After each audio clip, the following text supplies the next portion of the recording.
Warning, the following podcast you're about to listen to will contain strong language, topics, and opinions that might not be suitable for all audiences. Your discretion is strongly advised. You have been warned. Live from a not-so-sleepy little town comes a podcast for a mobile game. Really? Anyhow, your hosts, a content creator and an artist trying to come up with wild ideas while also talking about whatever.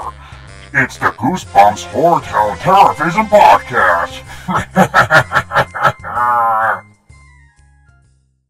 You know, I feel like an idiot. When we first started our first episode, I called this the Horrorland TerrorVision Podcast, not HorrorTown. And I know you said you corrected me on it, but I was too idiotic to not realize it. Yeah, you can hear me in the background like, Horror Town, it's Horror Town. Yeah, well, you know, kind that's of like why it's one called of a those, pilot, right? That doesn't count. yeah, This is the kind of like first one of official those episode, far-off folks. background characters. The first Yeah, thing, it's like, that first episode you watched didn't count. Didn't it didn't involve. You know, that was special. That was random. yeah, that's a pilot. It's a This pilot for a reason. this here is the first official Horror Town TerrorVision podcast, episode 1, baby. And Woo! yes, finally. And this should be interesting indeed because we have our way of talking now. And the way we're doing this is going to be a little bit more easier if you're watching this on YouTube, that we have it done in sections. So you can feel free to skip around. Ooh, we're getting fancy now. I know, but if you're if you're doing the intentional thing and listening, thank you, because you're making my life easier. But you you special people watching this on YouTube, like, you want to see pretty pictures. Yeah, you're gonna see pretty pictures, all right. You're gonna make And it you want to easy. hear two people talking about whatever. Yeah, no, this is your punishment. So here we go. So here's how this No, whole it thing. wouldn't be a punishment. It would be like an extra gift, the gift Yeah, that it keeps is on a giving. special gift. People liked our first episode, so you know that we did something right, even though we were all Yeah, over the place.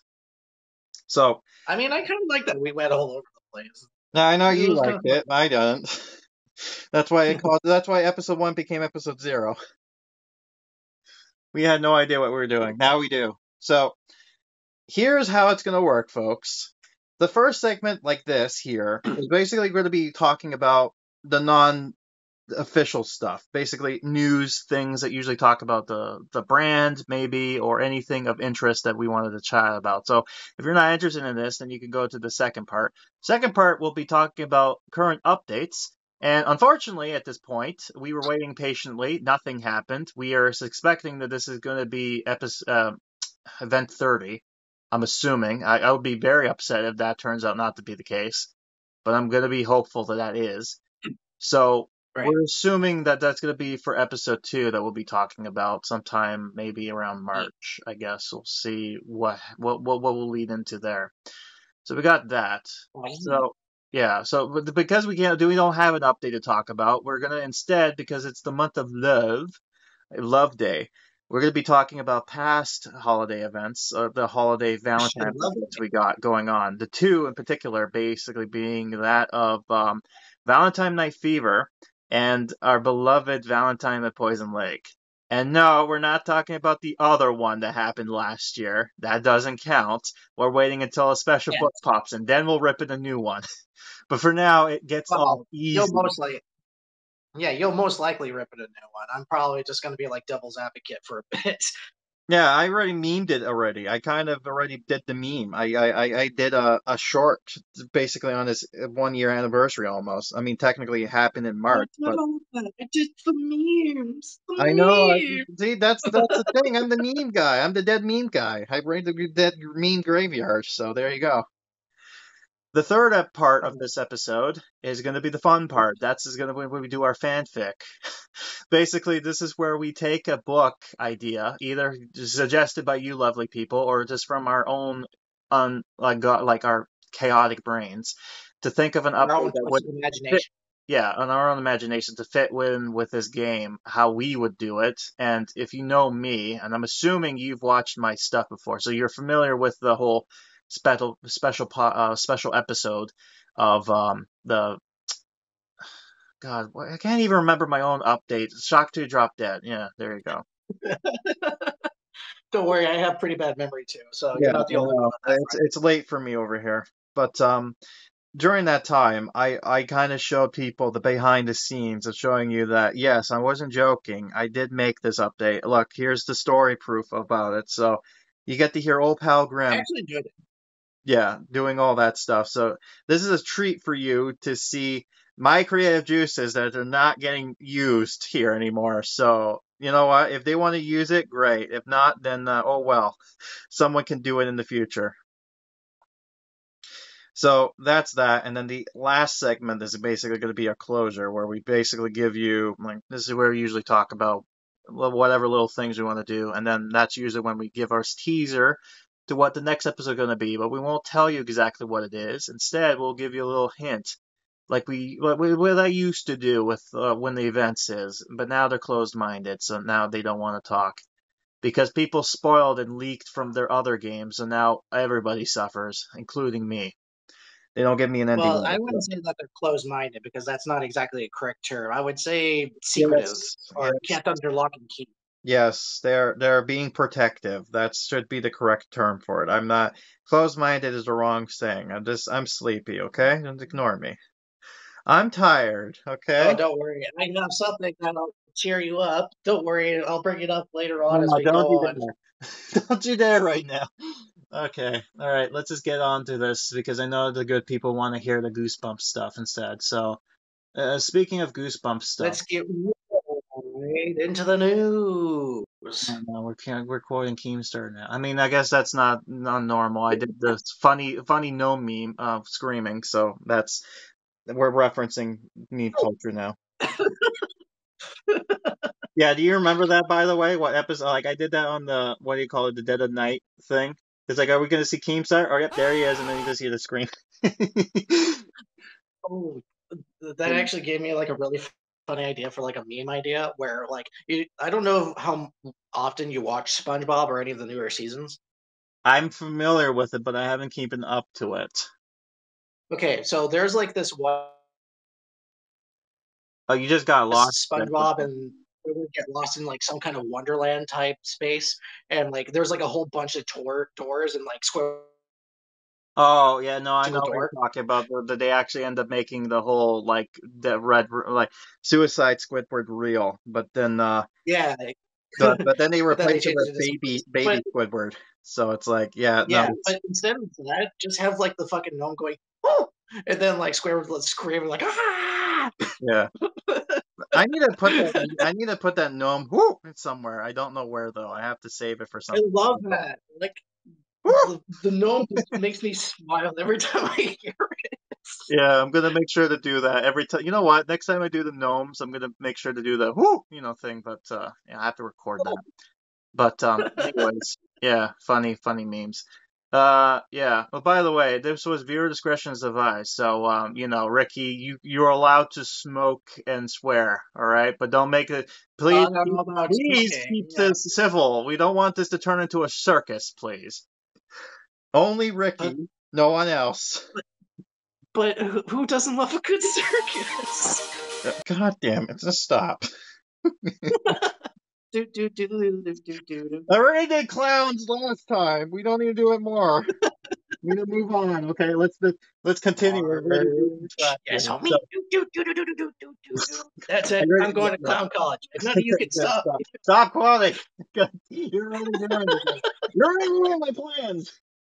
Hey, Editing Grim here. So, normally around this time I would show you, like, just continue off from where we left off on, but honestly, the segment's an hour long, and it doesn't really have any subject matter when it comes to this particular game, for the whole sake of the podcast name. So, I decided to not make this 3 hours long, because this is a little bit lengthier anyways, that I've decided to cut this section out of the podcast. So, this makes it a little bit more better for you. Now, if you are wanting to see the context behind what we were talking about and what you wanted to see, I have decided to make a edited part, or unedited part, so you get to see the segment for yourself. So this would be the first segment into the thing. So if you wanted to know context, you can go there. So you can pause the video, go to the video that I've basically linked in the description or here, and yeah, we'll just continue off from there. So anyways, with that in mind, I guess we can just continue from the next section here. So yeah, let's do that. I guess, yeah, after that whole part, it's just like, yeah, after we got canceled officially with our topics. Because God help us, we can't talk properly, right? But don't worry, we're not done with the controversies. We're not done with the controversies. We're moving on to Valentine's Day stuff. Yay, more controversy. Well, the first bit, not much. The second bit, maybe. All right, so let's talk about full moon fever. Is that what it is? Yeah. No, it's not. Full moon fever is Valentine Night Fever. That's what it is. My God, what's wrong with me? That's another book. Don't worry, that's why I'm here. Yeah, I know, you corrected my mistakes, but people figured what I was trying to say. All right, so this is the Werewolf of Fever Swamp update. Here's a Werewolf of Fever Swamp book, and here's Valentine's. I don't care. That's what this update was. I will say I did like how they had characters do the dancing stuff, right? And then they even go as far as to have monsters do unique monster dances, like Slappy had those cool sly moves. Why not? And then, of course, they're like, I put some sun shades on. I'm cool. Yeah, Slappy, cool. Let's put up some zombies. Let's why didn't you like the thriller. Why didn't you like the... Wait, what? How come you didn't like the dancing portion? I mean, no, I did. I love the fact. I just love the fact that this update was so well that, you know, people are like, let's bring Valentine Night Fever back. I'm like, no, there's no point. Everything that we got, like the dancing zombie, it's there in the game. Well, the most of the story is basically just, you know, Werewolf of Fever Swamp. Yeah, but how many of the other characters can still keep their dancing animations? Yeah, I know. There's not a whole lot. There's some things that they missed, like, you know, the crafting and all that stuff, what I can get, but I don't know how they would bring that back, especially since the spawn scene was literally just the dancing zombies and then Will Blake, which they moved. So it's like, they don't really have a scare scene now. So it's like, you know, they can't really bring it. It's like what happened with the Valentine Night, the Poison Lake, where they brought back the Poison Lake as a scare deco, and they're like, yeah, we'll mention that in a minute. Don't worry. We'll bring that up in a minute. But Valentine Night Fever first. So you've played, have you played this update before, though, back in 2019? The Fever? No. No, okay. So you haven't played the actual event, but you've played through the Werewolf quest. I mean, once it was like finally, yeah, I did. Yeah. Okay. So I guess for me, it was interesting. Like, I guess you saw the video too. So this was like burst my cringy dialogue period. But one of the interesting things that they did add, what I think they should add back, is the Sleep Master as well as Madame Doom.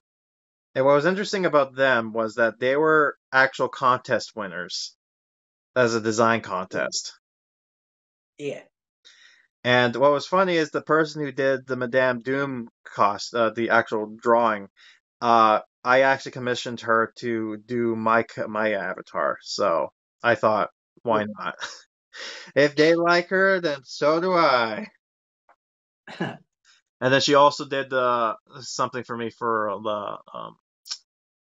the Shop Till You Drop Dead picture. So that was fun. Wasn't it like the picture where Reggie like looks he's through looking the window at himself and his reflection is like the Krampus form? Yeah, that's it. She did a good job of that, especially making it moody. Unlike the game with Christmas Now, but that's another update. We already talked about that. But yeah, it's interesting with some of the items they brought back. The story wasn't really anything. It was just like, Slappy just made zombies. Okay. He wants a Valentine's Day gift. Here you go. That's it. And then they end it with, once you completed that quest line and you also got Will Blake as well as Courtney, then another quest line popped up, and this was a blatant, like, word for word copy paste of the Thriller, like, video. Which is a Yeah. great song, by the way. I keep hearing it despite it being like associated with Halloween. I'm just like, come on. Wait a second. I like Are you telling me musicians you've and never artists. heard of Thriller? I always hear Thriller all the time on the radio. I'm just saying that usually that's associated with Halloween, but it's interesting that you hear it non-Halloween days, like with the Well, Ghostbusters. well, here's the thing. That's usually the charm with Horror Town, you know? Like they like early Horror Town, this is why I liked this is what drew me to the game. Is because they have like early Horror Town had such interesting originality. Like you get to look at one character or one piece of dialogue or one scene in the game and you're like, "Oh, I fucking know the reference." Yeah, Right? or like the fact they go like Halloween but Valentine's Day, And they Halloween always take but St. Patrick's Day, Halloween but Easter, Halloween but Halloween, more Halloween, Halloween but yeah, spooky Halloween Christmas. but Halloween. But like early Horror Town had such creativity. That's exactly what drew me to the game itself. And I love the shipping they do, by the way, with this too. Like they have, out of all the characters, they went like, yes, Will Blake and Courtney Thing are a couple now. Deal with it. Courtney theme. And I Did you love the say Courtney sympathy too. theme? I love the reasoning behind it as well, right? And what I thought was funny about it is that both Will and Carly Beth were mentioned and shown before they were introduced officially in the actual proper storyline. So I thought that was interesting. Like they were kind of teasing, like, oh yes, this character's coming, right? So that might actually happen in the future with Jimmy O. James, but that's its own subject matter in the future, maybe. Unless for some reason that's the next update. I don't know if it is though, but part of me feels like if it's not the update, then oh boy, do I have an idea for one of the episodes. But Fingers crossed for Night of the Living Dummy 3. we'll see. We'll see what they do. Hopefully it's not oh, we didn't know what book to put for Valentine's Day, so screw it. We'll make our own. Based on My Bloody Valentines. Yeah, minor. Do you think they're gonna do a 3-strike in this thing? We got 2 strikes already. We can't make a third, please. Now, I say that, What? but Well, secretly, here's the thing. They only put one strike on the video, right? Like, no, if you say some bad what I mean words or is, yeah, something, yeah. there's What I mean by the strike system is like controversy wise. We got 1 for for Poison Lake. We got 2 for Bride. Is the third one coming? If we're gonna get another controversy with that event coming up with Valentine's, because it seems like that seems to be a pattern as of late. And I was just joking about that because it's just like deep down, I'm like, please don't screw this up. But then deep down, the gremlin inside of me is like, yes, make more videos, content. Yes. yes, give us more. Yes. Yes. It's like the little gremlin coming out. I knew. I'm like, when this event comes out with Fire the Living Dummy, I'm like, it's either gonna be great or it's gonna be bad. Either way, it's gonna be great content. Either way, and I'm just like, oh gosh, it's going in that bad direction. Okay, all right, time to overreact. All right, we'll talk about that in its own separate video. But yeah, I find it interesting with Will Blake and Courtney King being a couple. It's a power couple in a sense. And it's interesting too because Courtney King actually has the same look as she did with the show version. Yeah. And like, here's the thing. There are some characters in the game that look like their show counterparts, but they can actually pull it off well. Like, for example, Lizzie Morris, right? yeah, Lizzie Morris, Clarissa, that's another good one. Yeah, yeah, Dr. Brewer, yeah. and I guess Billy Deep. I guess that's another one. Yeah. I mean, not Yeah, really, but, Billy Deep. Let's be real. Billy Deep was OG before fucking Connor came to the scene and looked yeah, like I a fucking know. 'Cause he had more 2 months animations than just oh, let me show a card. Ah, here's a symbol. Let me do that 4 more times. Great effort for animations. Couldn't be bothered to do it just the one. Nah, just do that. But then there's like other characters that like have a much more interesting look to them. Like, for example, Andy or Aaron. Yeah, that's funny too with like I think I mentioned with Andy because originally, because Andy is such a boy's name, you don't really see like girls having the name Andy, right? Unless they're So named Andrea. yeah, yeah, like it's a gender fluid name, but mostly a lot of males use that name. But anyways, when they were designing, or when the director for 2020 was designing Monster Blood.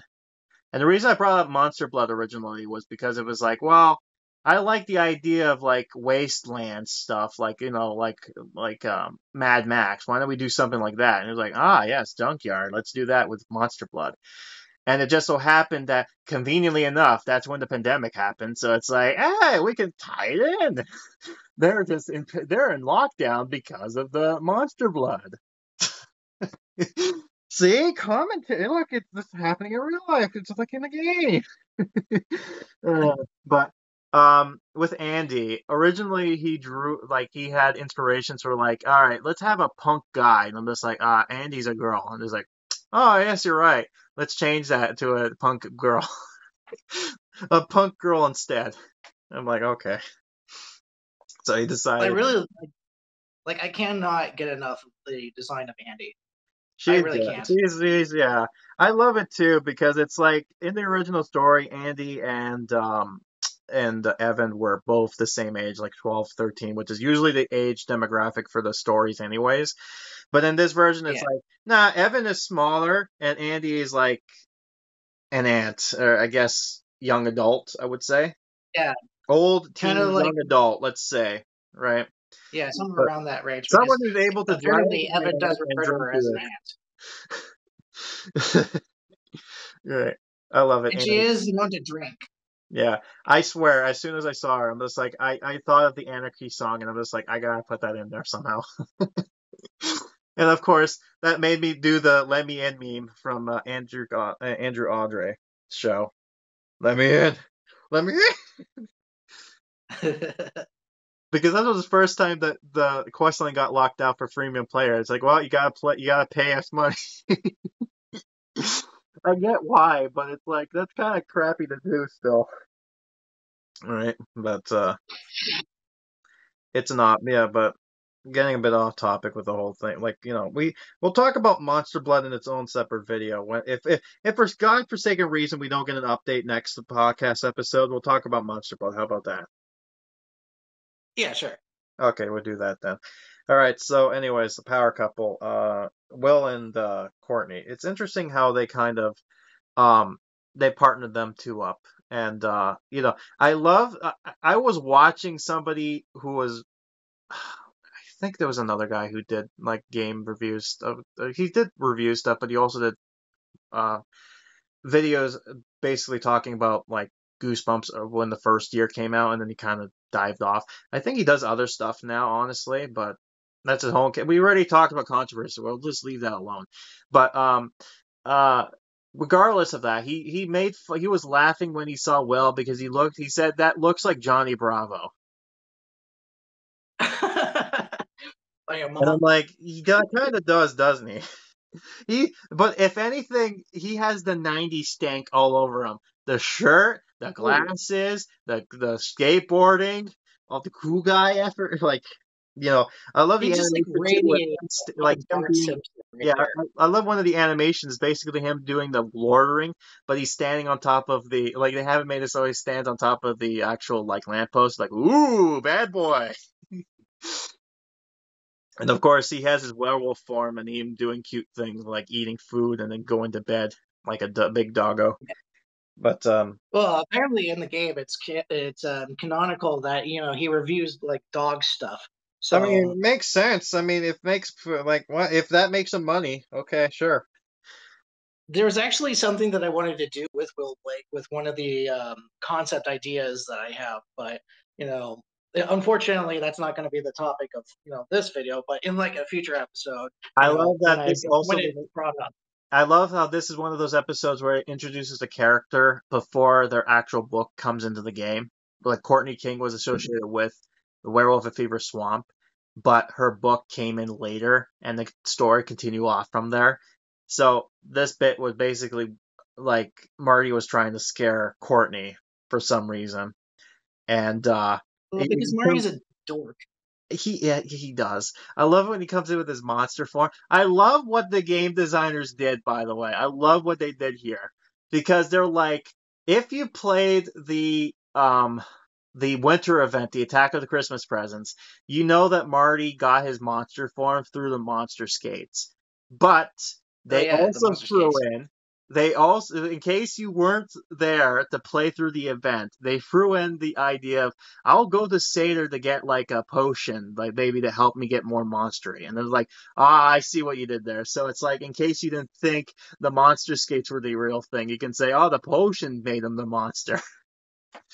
Well, that was the candy.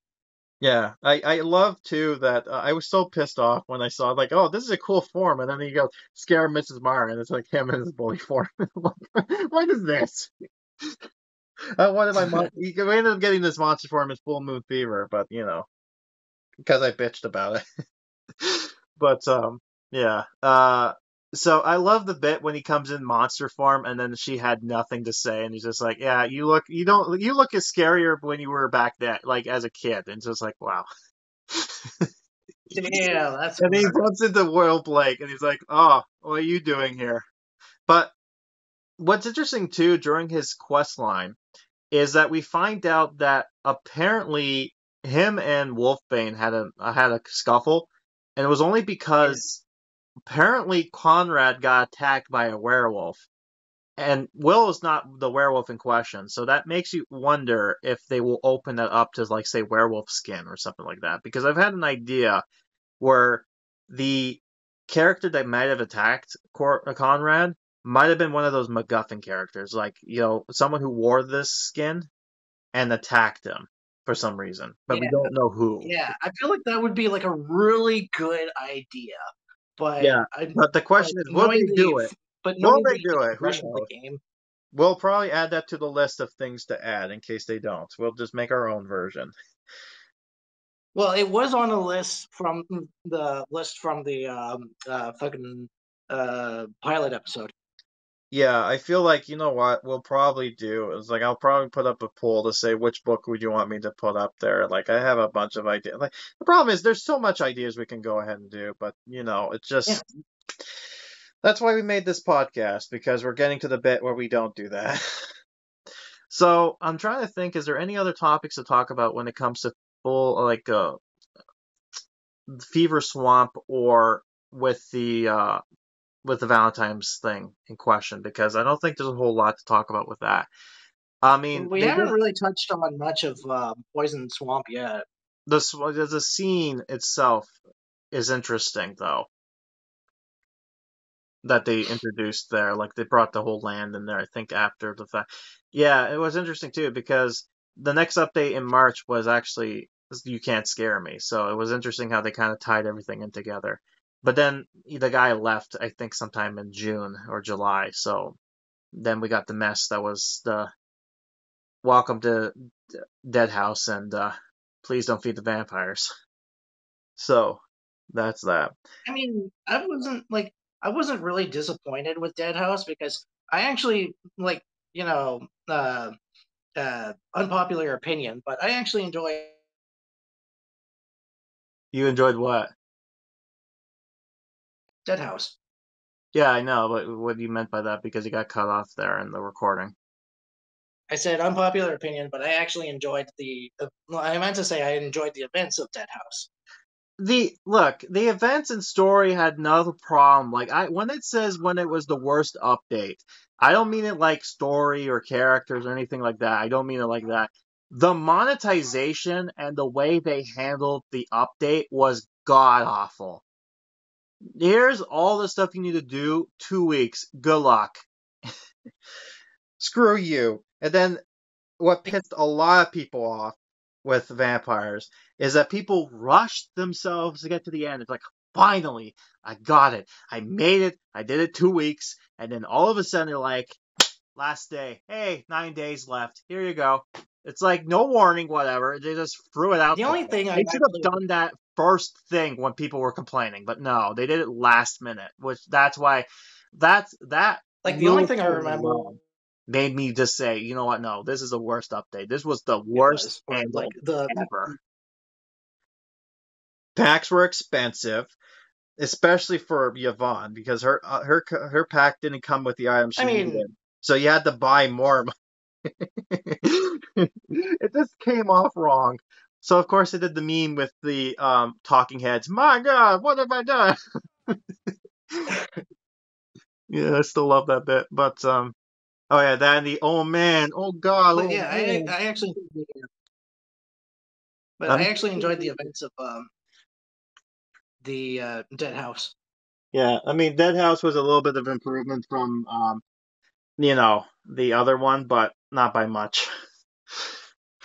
That's the problem. The story was fine. I love Compton Dawes. He's my favorite, but Oh, the update could have been he handled is better. lazy businessman. Yeah, I still love the accent too. I gave him to his old Compton Daw. The Southerner accent there.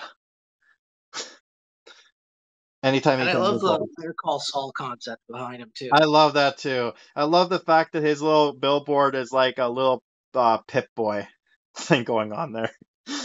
Yeah. And I love it too in Halloween. They have his little head, like pumpkin head on there. It's like, yeah, look, I'm scary. Look, I'm fitting in. I put a scary pumpkin head on my face. I'm ready for the season.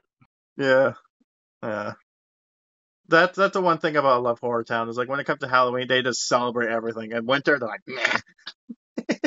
That's the Like, snow on there's the houses. That's it. yeah, There you go. yeah. The There only you go, winter. like the only house that's like ever decorated around Christmas is like Piccolo's, but even then, it's like But decorated all the it's time. every day for Piccolo because the poor bastard, he couldn't get off. He's in a wheelchair. What is he gonna do? He's gonna go up on the roof to get the stuff down? And he's like, nah, leave it. Yeah, I could just imagine him just sitting in his wheelchair with like a cup of coffee in his hand, looking at his decorations, like, I guess it might as well just be Christmas. Yeah. It's like when you're old, at some point you're like, you know what? Instead of taking it up and down, screw it. I'm leaving the Christmas tree up here, and I'm just leaving it here. So when it comes to Christmas, it's all ready to go. But every other year, it could just sit there. Yeah, exactly. Right. Makes It's my like, life well, easier. he's wheelchair bound, so it's not like you can really take everything off. And he can't help. He can't have anyone help him because of his attitude. And God, no, for Susie because Yeah, he he's just really makes it a good, tacky too. town. So there's that. But all right. So we're having fun with other stuff, but we should go on our controversy talk. Let's talk about the fun event. Poison Lake, baby. All right. Yeah, baby. Yeah, so Poison Lake.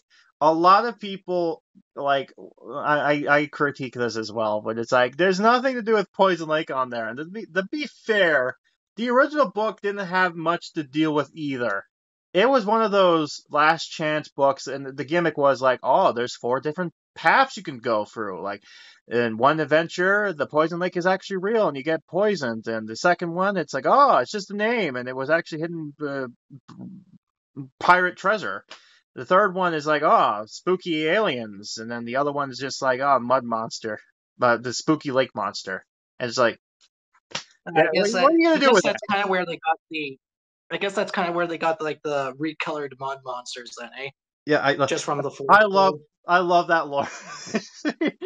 I know a lot of people say that that's laziness, but I'm like, no, that makes total sense. Why is the lake called Poison Lake? Because the mud monster's in there. God knows what he's doing. He's just there. He doesn't turn blue.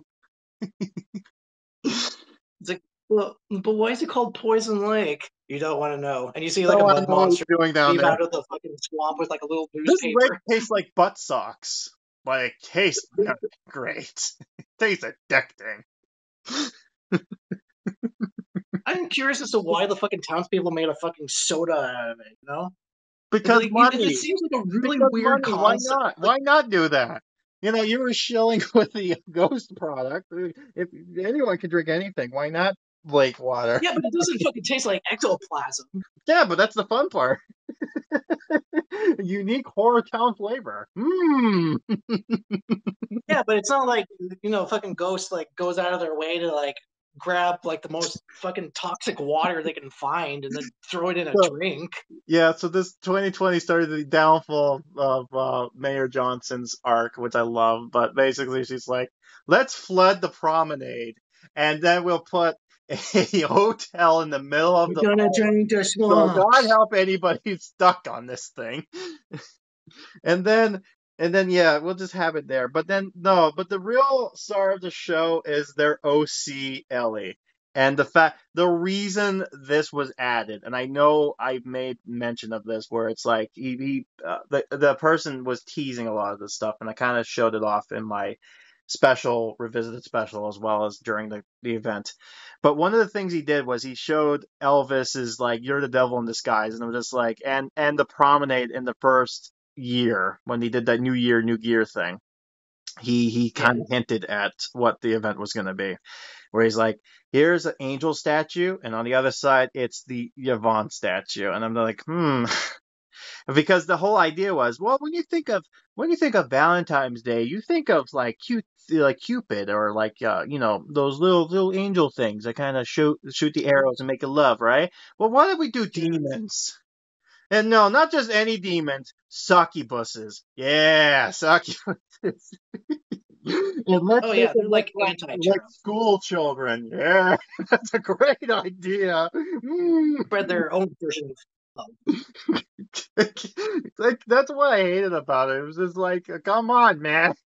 And you're just making me write these jokes for you. It's like when they mention the succubuses, I just kind of have the picture of them sweating. It's like the definition of succubuses is just like a female version, that demon that likes to suck the life force of yeah, no.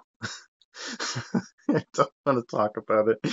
But God, Well, there's a male version too. there's that. That's one of the controversies. The number two was the cringe dialogue. Like, God help me. They had to write the worst lines possible for Yeah, like everybody when all the involved. like yeah, My, like you like when look all resting in that uniform. No, you look smoking in yours.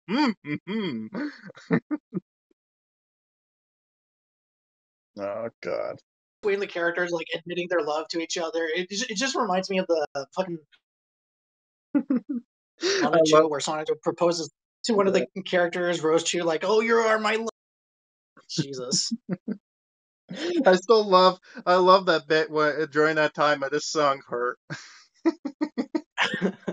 I hurt myself today to see if I still feel. What have I become? Yeah, But that's I a really fun like bit. That and other than that, yeah, that other had a than lot of memes and potential, and I love that. Especially the revisited special. I ended up realizing, I talked to you about it, was putting Alex Jones in there because of the yeah. turn the freaking frogs gay with liquid, and I'm just like, and demons. And I'm like, yeah, I have to put that in there because conspiracy theory. He's a meme. And plus, it has a frog in the fucking cover of Poison Yeah, Lake, there you and go. I the turned water's turning the people gay. I turned the gay frog. Yeah, and the poison lake turned the frog gay. Like In a weird way, it kind of did. Like Ricky and or whatever, who they were making they were love. like, Everybody was making love with everybody. Even yeah, Marcus. exactly. Yeah, It was like one kiss. It was like piranha person. one kiss close to like a fucking orgy. I know. It's like, God, the chaos. But she's a demon. That's obvious. I love it too, by the way. She's like, I come from Demon City. It's like, oh, are you really on the nose? God help. God, you are so lucky that you're so lucky that Dr. Frederick had nothing to do with this update, because he would just say, wait a minute. I'm from Germany and I know that place doesn't exist. Okay, so the one thing that kind of annoys me about Ellie's character was like during the events of Be Afraid. Yeah. I think I know where you're going to go with this.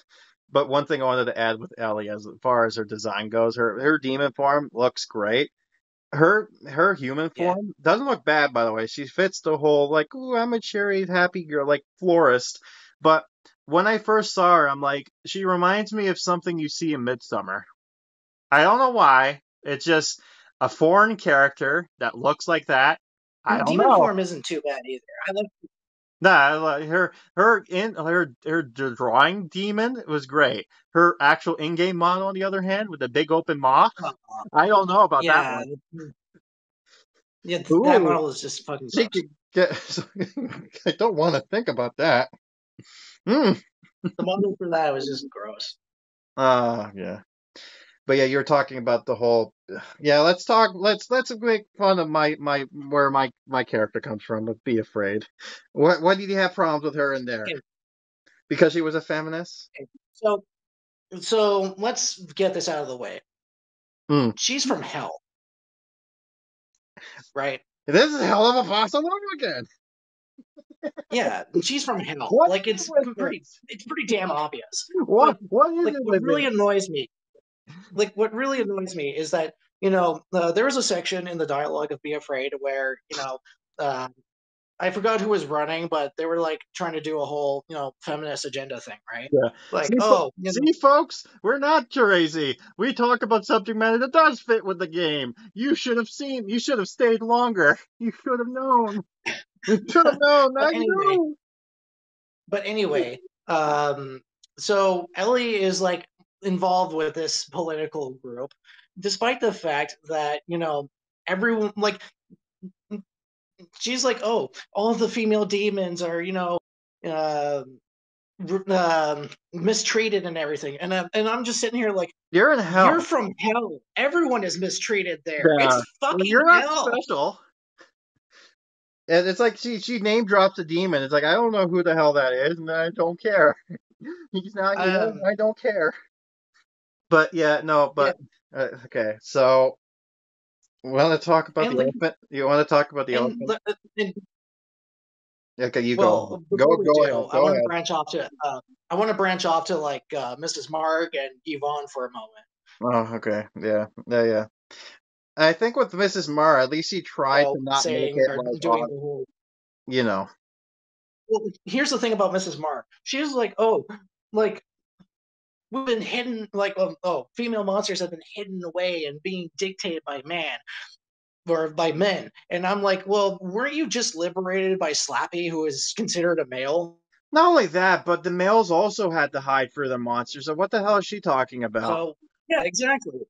And with Yvonne, she was like going on about like feminism and all that. I'm like, did you forget that you were pining over a guy?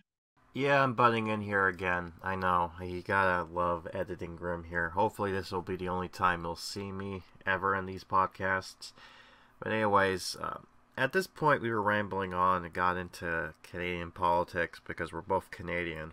And, yeah, I'm just gonna cut that part out. It was this 3 minutes of nothing.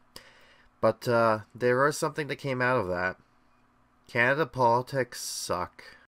I took my sweet time with the 2021 thing, and I did my grandma quest line, and I'm like, oh, it's 2022. Oh, great. She mentions the one place that's going on right now. The one place that they are having arguments with and they're doing a war on. And I'm just like, oh, God damn. I mean, here's the thing with me about that. Like, I it's can't okay wait to to talk talk about about that sort of Grandma thing when she without comes having to in. bring in. Like, to me, it's okay to mention a country without having to bring in, all these controversy things. But the Because I problem feel is, like the only reason why so many people don't want to talk about certain things is because of controversy surrounding them. And I'm like, that's the well, problem too. Like I remember, I watch other videos of different YouTubers who play different games. Like for example, I've seen somebody who plays Heyday, and Heyday does this thing where they bring a certain item from a certain country, and every month they kind of have that, and then the guy kind of goes in details like, oh, this is what this item's from, this is what it's based off, and all that stuff, right? And one of the items they brought in was something from the Ukraine. And a lot of people are like, oh, here we go. They're doing political stuff here. And I'm just like, no. If anything, this was originally supposed to happen back in 2022, but they hold it off because of what was going on. So they figured it would be okay to put it here. It had nothing to do with politics Like, whatsoever. I feel like It just so happened to be there. But because it had the mention of one word, it's like it has to be about politics. And I'm just like, religion, politics, fetishes. Leave those out of the subject matter. I'm the UBA okay. As soon as you talk about stuff like that, you're screwed. But speaking of being like, screwed, not everything needs to be fucking politicized. yeah, but speaking of being screwed, you want to talk about the elephant in the room? Sure. Let's talk about Ellie's relationship with Mrs. Dark. I mean, okay, unpopular opinion, like I honestly support it. Like, I don't really like. Here's the normally thing, I'm really. I love what they were going with it. I love that they were trying to be cutesy with it. They weren't being like, oh, you know, like they weren't doing that. It was kind of like subtle-ish, right? Like for a kids game. I also love the fact that I put, you know, you like pina coladas. Yeah, but like, anyways, I have no issue with that. Like, one of the relationship between jokes those two. I love two things about that quest line that I always picked on, that I just hated I had to put on, is the let me get on one knee despite the fact that she's in her monster form. She doesn't got no knees. And the other one is talking about like Wait, you're talking about Mrs. Dark. yeah, but that was that's anatomically clearly correct. She got no knees. If she was in a human form, okay, now we might be talking, but no, she wasn't. So what knees is she talking about? Her phantom knees. Let me just slither down below. Let me just, like, you know, Let me crouch just down a little to imitate, you know, kneeling on let me do my sly moves like I did back in Valentine Night Fever. Watch me dance. Yeah, I love just like Dracula from Grim Adventures of Billy and Mandy. Like, you like that? Yeah. So I love I want to go off topic a bit with the Billy and Mandy thing. One of the things I love about it was how accurate when it came to Dracula, because he went Dracula don't suck. He scrapes and licks. I'm like, that's what vampire stats do. Yeah, scrape and lick. Scrape and lick. And we thought that was a joke, but no, I was like, oh god, you are smart with this. I did not catch that when I first saw it, but as you know, during my current years, when I was like looking back at the episodes, I'm like, holy shit, it's a vampire bat. I get it. Yeah, I love that. I love that. It's like, that's the one thing I love about. It's like my this is what I love about the old cartoon shows, especially when it came to horror stuff. Like they kind of have this niche of this kind of putting in adult humor in there and some interesting things without it being too obvious to stuff. But you know, he's like my favorite character. I love him. Yeah, I love. It's like, I'm going to separate you into two groups: ugly and dummy. Dummy and dummy. You dummy, you dummy, you ugly and dummy. Yeah. I love it too that they find out that Erwin is not only a mummy, but he also is Dracula.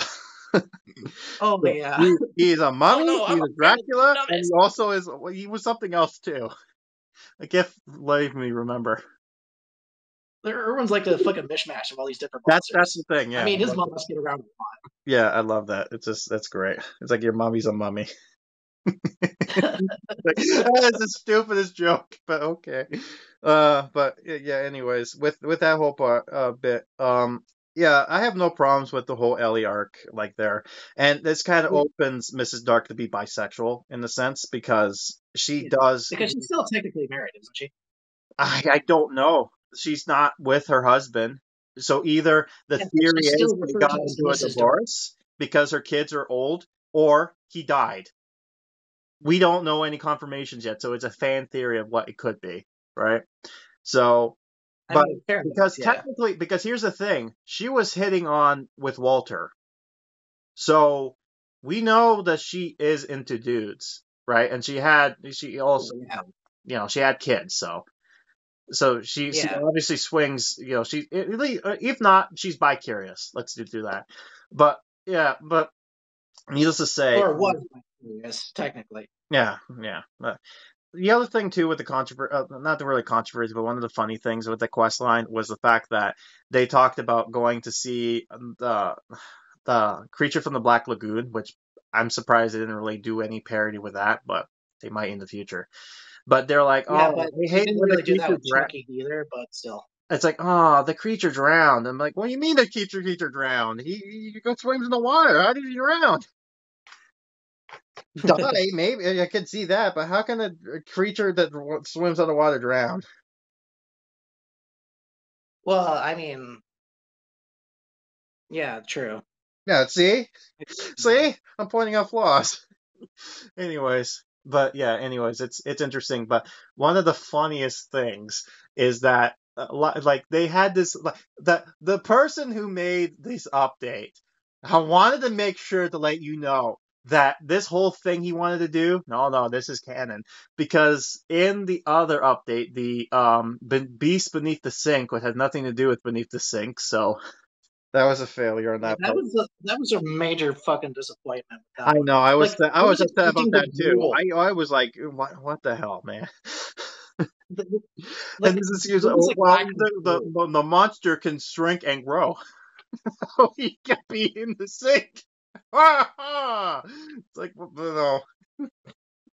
Instead, we got like the fucking We blue can get creatures proper. from We'll get a proper Beast beneath the. Beneath. We'll work on a proper beneath the sink, unless that's the next book. Who knows? We'll see. Well, if it's not there, we'll do it eventually. We'll make it proper eventually. But anyways, during that quest, like in the beginning, before they changed it for the revisited special, which I had hope with changing it, by the way. But one of the things was yeah, Ellie and her are still dating, and it's like, yeah, I put my love potion or my anti-Cupid thing with them, and they're still smooching with one another. And I love this line in particular. Got one woman pissed off that she had to write a scathing review. Oh yeah, I saw that one. Because she thought, I saw that she was review. like, hey, no, pedophile. Nope, can't do that. It's like, what the hell are you talking about? She's a It's like, grown dude, ass what are woman. you talking about? I thought the controversy would be that you don't like the LGBT, but no, it's not that. It's another thing. It's like, I think she got confused with Ellie being another character in the game. She thought it was one of the kid characters. But Yeah, no, it's like, someone who I says mean, they she play with runs a their flower family, they shop. should How many know. kids actually own a business? I know. And you would think that someone just says like, oh, I play with my kids, like, with a family thing. And it's like, oh, if that's true, you would have known the last update was what was themed around, and a character that got introduced was named Ellie. So put the two together. I don't know. She couldn't probably do it because she had to play the quest line. It was hard. I Like, love it I too. didn't like. I had no understanding where the basis of this claim was. I don't know either. It's just that's the only thing I can assume. Wait, what? What? What's going on? What? All right. I don't know. We just got confused there for a second. All right. Like, I was reading through that fucking comment, and I was like confused as to what she was talking about, right? Yeah. Because Yeah, I was confused too. I'm only assuming that she must have confused Ellie with another character, and she assumed that, oh, she's dating a minor? It's like, no. It's another one. no. She's an OC character.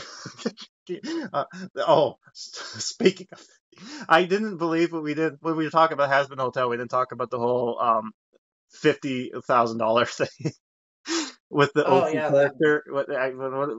It's under the bridge. We won't talk about it, but it's just funny that here comes Pixel's OC character. Is like, yeah, Mrs. Dark. I just wanted to say that the Verbal Ace controversy was completely. Yeah, it's not. It's a nothing burger. What if you want to do? Like, If you people want who to are like complaining about it are just either get like meaning jealous that about, they yeah, didn't have he's like poor now. He's bankrupt. It's like, no. Obviously, if the guy was available to put $50,000, whatever, right? If that's what he wanted to do, whatever. Apparently, he wanted to do something with it, but he was just like, I don't know what to do with it, but you know what? I'm still paying you for whatever. I think the problem was that he used his I guess it's not really an OC. It's more like a persona. an app. Yeah, his persona as the stand-in instead of some other character. If it was some other character, then it would be a nothing burger. But because he used his persona, it was like, oh, he's simping on Well, something. here's the thing: his avatar basically just looks like him anyway. So, Yeah, and most people usually identify with their avatars, despite not knowing the difference between reality and fiction or yeah, whatever. exactly. Like I'm really a scarecrow in real life. as far as you know. Like the part, like I don't understand why people are like. Let's be real. Who hasn't thought like making out with someone like say Raven We all or do. fucking Yeah. Luna from We Hell of a all Boss, have our right? waifus or whatever the male version of that is. We all have them. Yeah, we all had our fantasies. We all have our imagination. Shit. The So only long as difference it is that this doesn't guy hurt you actually or had the anybody money else, who to cares? pay. Yeah, the But only just know difference is if that it's this guy publicly actually. just know that if it's publicly available, be sure to know that you might get made fun of. That's all. This runs Yeah, with the meme. I think I he feel like handled the it. only difference. I feel like the only difference between him and us is that he actually had the money to, see his fantasy come to life, I think assuming that that's what he wanted. I think he also handled it pretty well too, and not only that, but I Yeah, think he also he even went ahead and said that a lot of people came up to him and said they were sorry for what happened to him. They're just like, that's nice to hear. I like to hear that people actually felt sorry for, like, they didn't immediately go, ooh, look at this, ew, what is this guy? What is he doing? What cringe? Cringe. No, instead they're like, oh, that's shitty, man. Someone did that. There's like, God, like the people had brains at that point. So, but people still meme because it's funny. shit, my It bad, is bro. kind of, especially with, It's like the somebody had to go with, like, hey, Vizzy, do you know this happened? And he's like putting a caption, like, hey, what the fuck? like I feel like it's one of those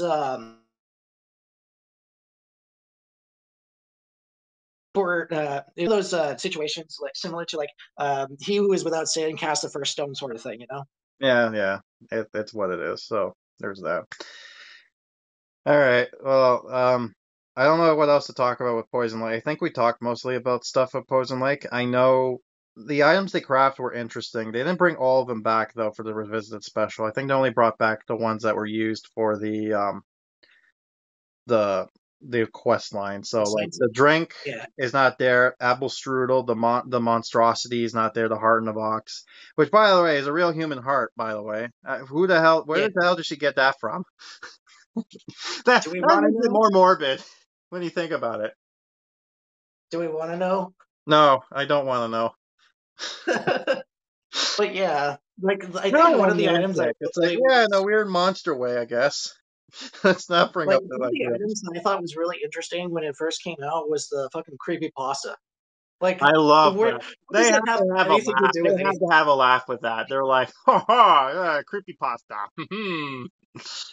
Like that has like absolutely nothing to do with anything. No, it's just there. They at least Yeah, try. kind They of at like least try to put it into the quest line at some point. It's like, Mrs. Dark and Mr. Mortman is doing something after getting drunk I feel like on Poison Lake I feel like water. I feel like the creepy pasta is like a perfect summary of Poison Lake in general. It's just one of those. It's just their situations, I love it too. They had to bring back the rhyming thing, and this is Slappy is just like, "Come on, man! I already suffered this with Curly with my event. Why are you bringing it back?" And As often as birds Ellie is a tweet, you are charming my lovely character. heart sweet.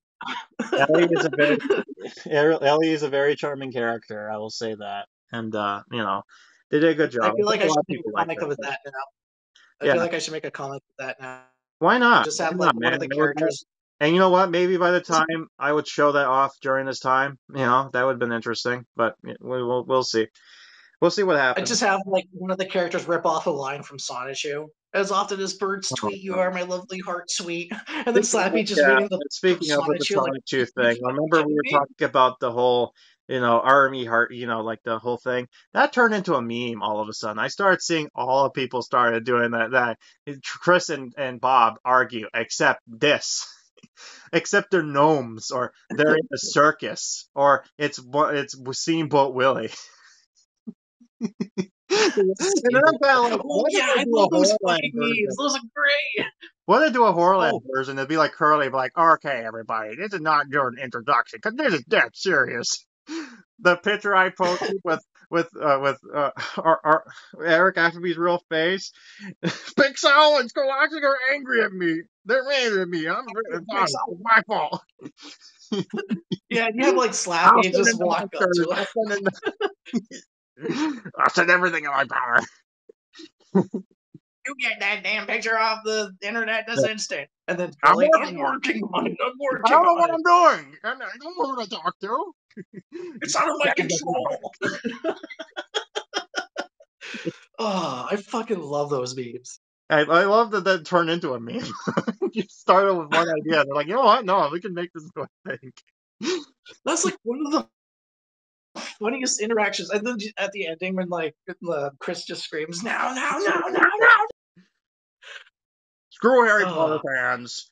And everyone else. Yeah, curse the trolls. Yeah, in this case, it's like, screw Harry Potter fans. Great to everyone else. Curse Harry Potter. Praise to Scholastic or some shit. I don't know. Praise to the towners. God. It's funny too because my curly voice is just basically like, this kind of voice, but I deepen it down. Yeah, Skeletor. Yeah, I'll get you, He-Man. Because Yeah. like, what kind of what the voice would you have a Skeleton Man? And I just kind of did a deep voice, and it's just like, yeah, you know what, this is his voice now, and everyone's just like, candidly, this is what Curly sounds. I think that's like the most. I feel like that's probably the most accepted like consensus when it comes to voicing a skeleton character is just to automatically go towards like Papyrus from like Undertale or Skeletor. Yeah, I love that.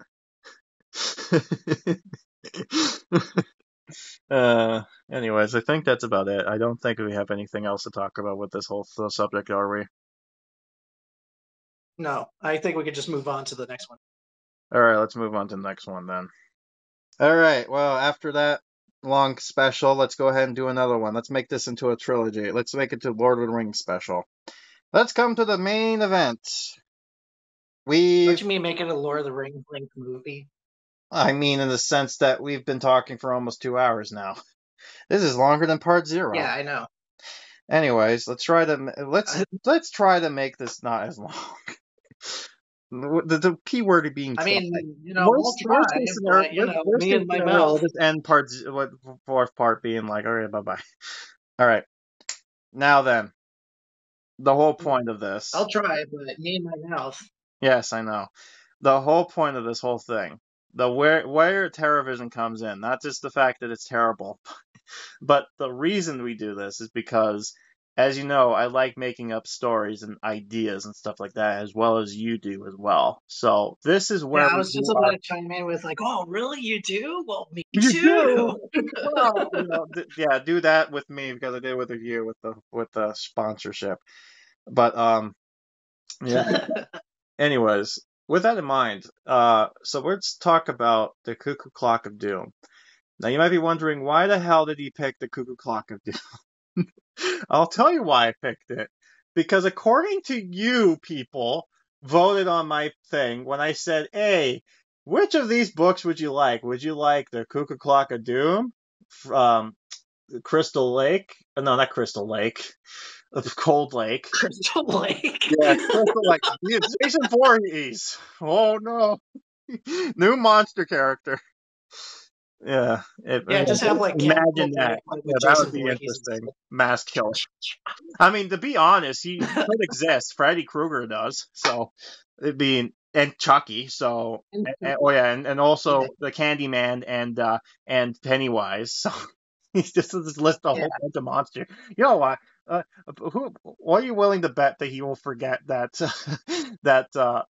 Crosby would be a thing and to be like, Leprechaun? It's like we got one already, technically.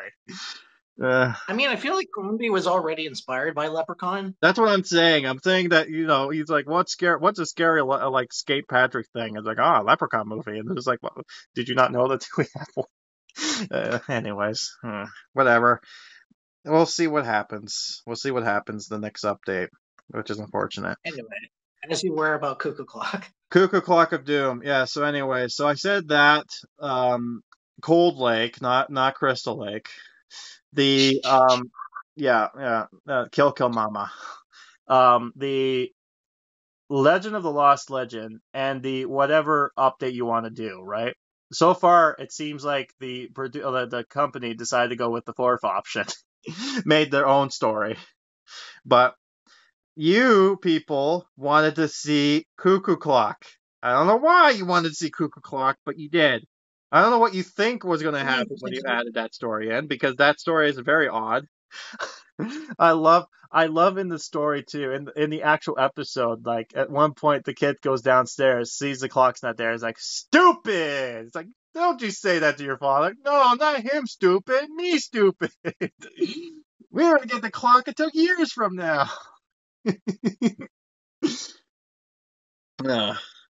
Also, the weird thing about the episode too is that when he was a little kid trying to go to Andy's Antiques, there was this weird guy there. It's like weird, creepy guy. Yeah. It's like, what was all that? Yeah. It makes you. It's one of those scenes that makes you wonder: was that intentional or? Yes, I guess they were like, oh no, the spooky stranger grabbed him. It's like, oh no, it's his dad. Where the hell did his dad come from? I don't know. It's just him being like, ooh, spooky. Anyways, Cuckoo Clock of Doom. So I racked my brain, and previously I did talk to you about a potential idea with this, but we have to scrap that idea because limitations. That's the fun part about it. I find that you get more creative the limited you are. Like, you have to work with the space you get. You find to be more creative with it, and it comes to better storytelling. So I've decided to do the same thing here. So hopefully you enjoy this, and hopefully this doesn't turn into like a crap show. We'll try. Anyways, I'll list some things off here. Alright, last time I'm coming back in here. But while we were talking, I did forget to mention the currency for this event.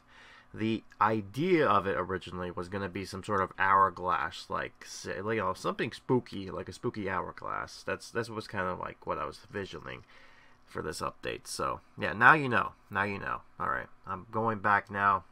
Enjoy the rest of the podcast. So what's the new character we're getting?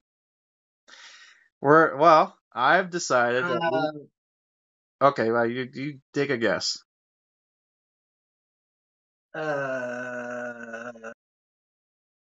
Because I remember once talking about Cuckoo Clock of Doom, it was like one of those conjoined ideas with like other stories. Yeah, but at first I thought there's one character that is really infamous and has been known to be the one story about this book, by the way, this was one of the contest winners. One of the winners of a contest was, we can have your name be a character in a book coming up.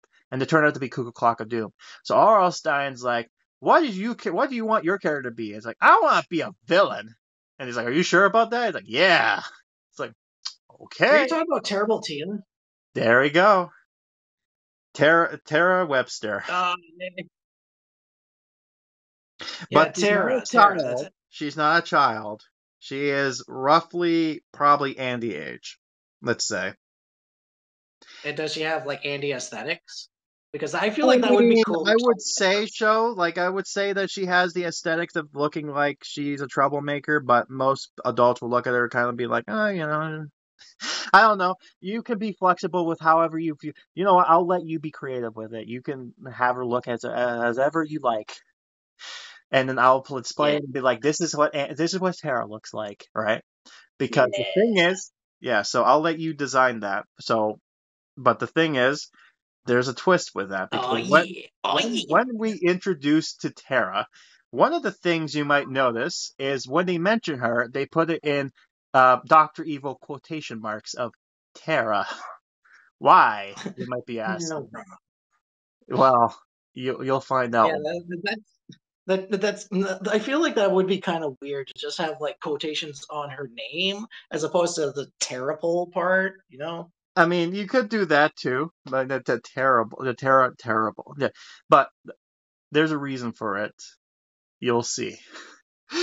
Oh, okay. I know, RL. You'll be very proud of this. Trust me. All right, so the crafting shop is going to be Andy's Antiques. So in this case, it's basically going to be a building. You click it, and it goes into the event area, right? That's actually not a bad idea. I like that. So The items we're going to collect as the raw items is haunted gears.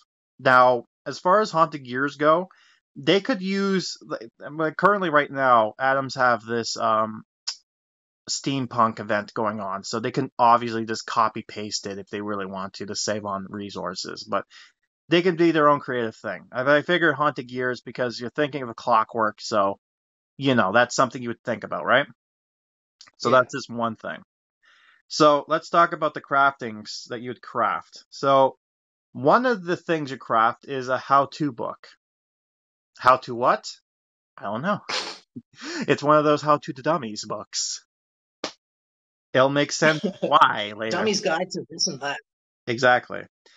Then we got rusty pipes. Why? Right.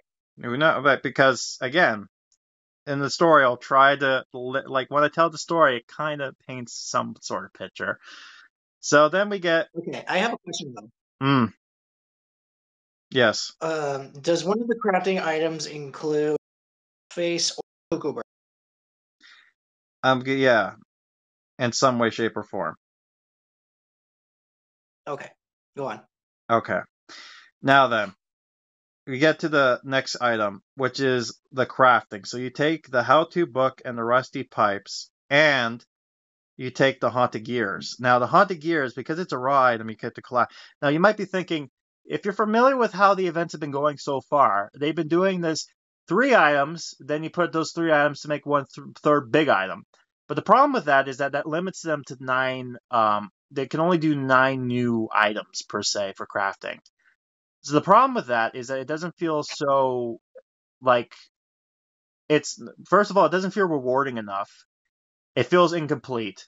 And then it also defeats the purpose of the spawn scene. Because as of late, I don't know about you, but I feel like I don't need to spawn the spawn scene. I'm like, yeah, it's there. Like, okay, sure. But other than that, I've been like, nah. That's the problem. Because wait. there's no Are you talking about like the cuckoo bird or? No, I'm talking about in general with the events as of late. Oh, okay. So, I recently... Oh, right. I see what you mean. Yes, so you're just seeing where I'm getting with. So, recently, I've made a suggestion to the director of this. Now, he didn't post or comment on this, but he did give me a thumbs up, which tells me he read it. And hopefully, if this does get implemented, I can take credit for it. So... Ooh, that's sweet, juicy karma. Yes. So, instead of doing 3 items to 1 big item, I said, what if we just... What if we do 2 items plus the raw item? Because we're getting a lot of these raw items. We're going to be collecting these random spawns anyways, right? So in this case, I think the spawn would be that of town. Like, the thing is too, you have to think about what would be items that you would like to have multiples of, because you're going to get a lot of these items. And sometimes they do these ideas like, yeah, this would be great for a thing. And then it just be ridiculous with the amount of, you just need the 1 item and then it's like a whole bunch of them. It's like you don't know what to do with it. So in this case, I have a question. So what I think with this case is that the spawner for this particular raw item would be that of a sundial clock. Sundial? Yes. Why a sundial? Because you can have multiple of those without it looking weird. And we already have a clock. We have 2 clocks. We have a tower clock, and then we also have a actual pole clock already. But we don't have a sundial.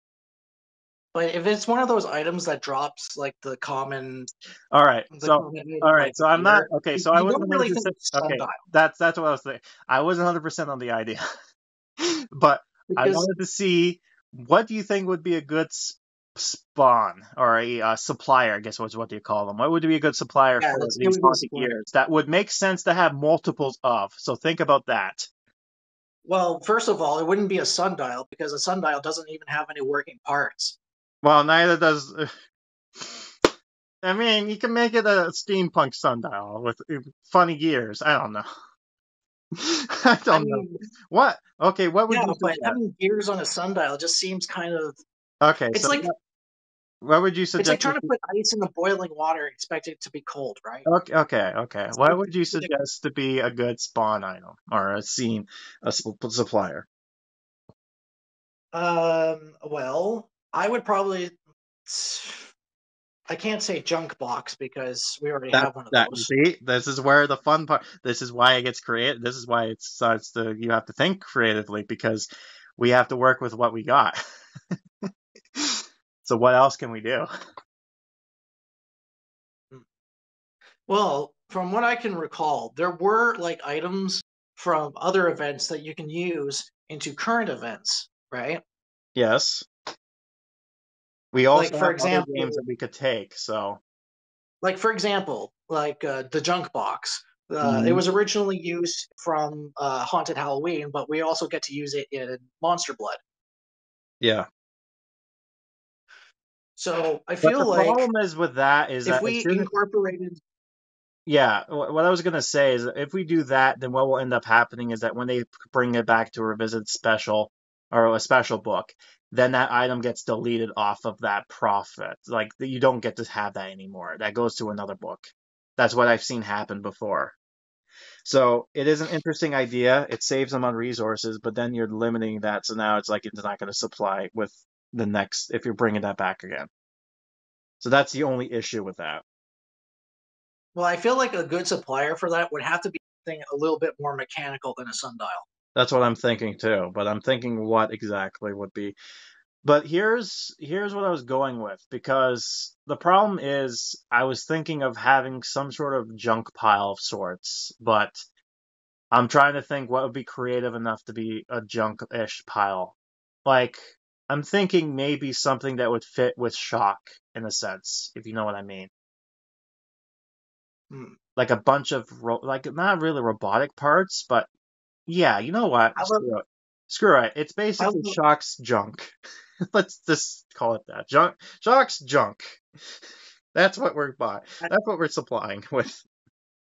well, I was going to think of something like discarded project, where it would just be Yeah, look you like know one of what? those Yeah, like yeah. automatons that Shock made, but okay, so discarded project would kind of look like the cover image from Creepy Creations of Professor Shock, right? It would just be an automaton on one of those Oh, tables. yeah. I love that. Yeah, that's great. That's perfect. Yeah, We can be homage to something that we didn't get to have in the book. So yeah, why not? yeah, Let's do that. exactly. There we go. There we go. Look, see. This is why we're creating.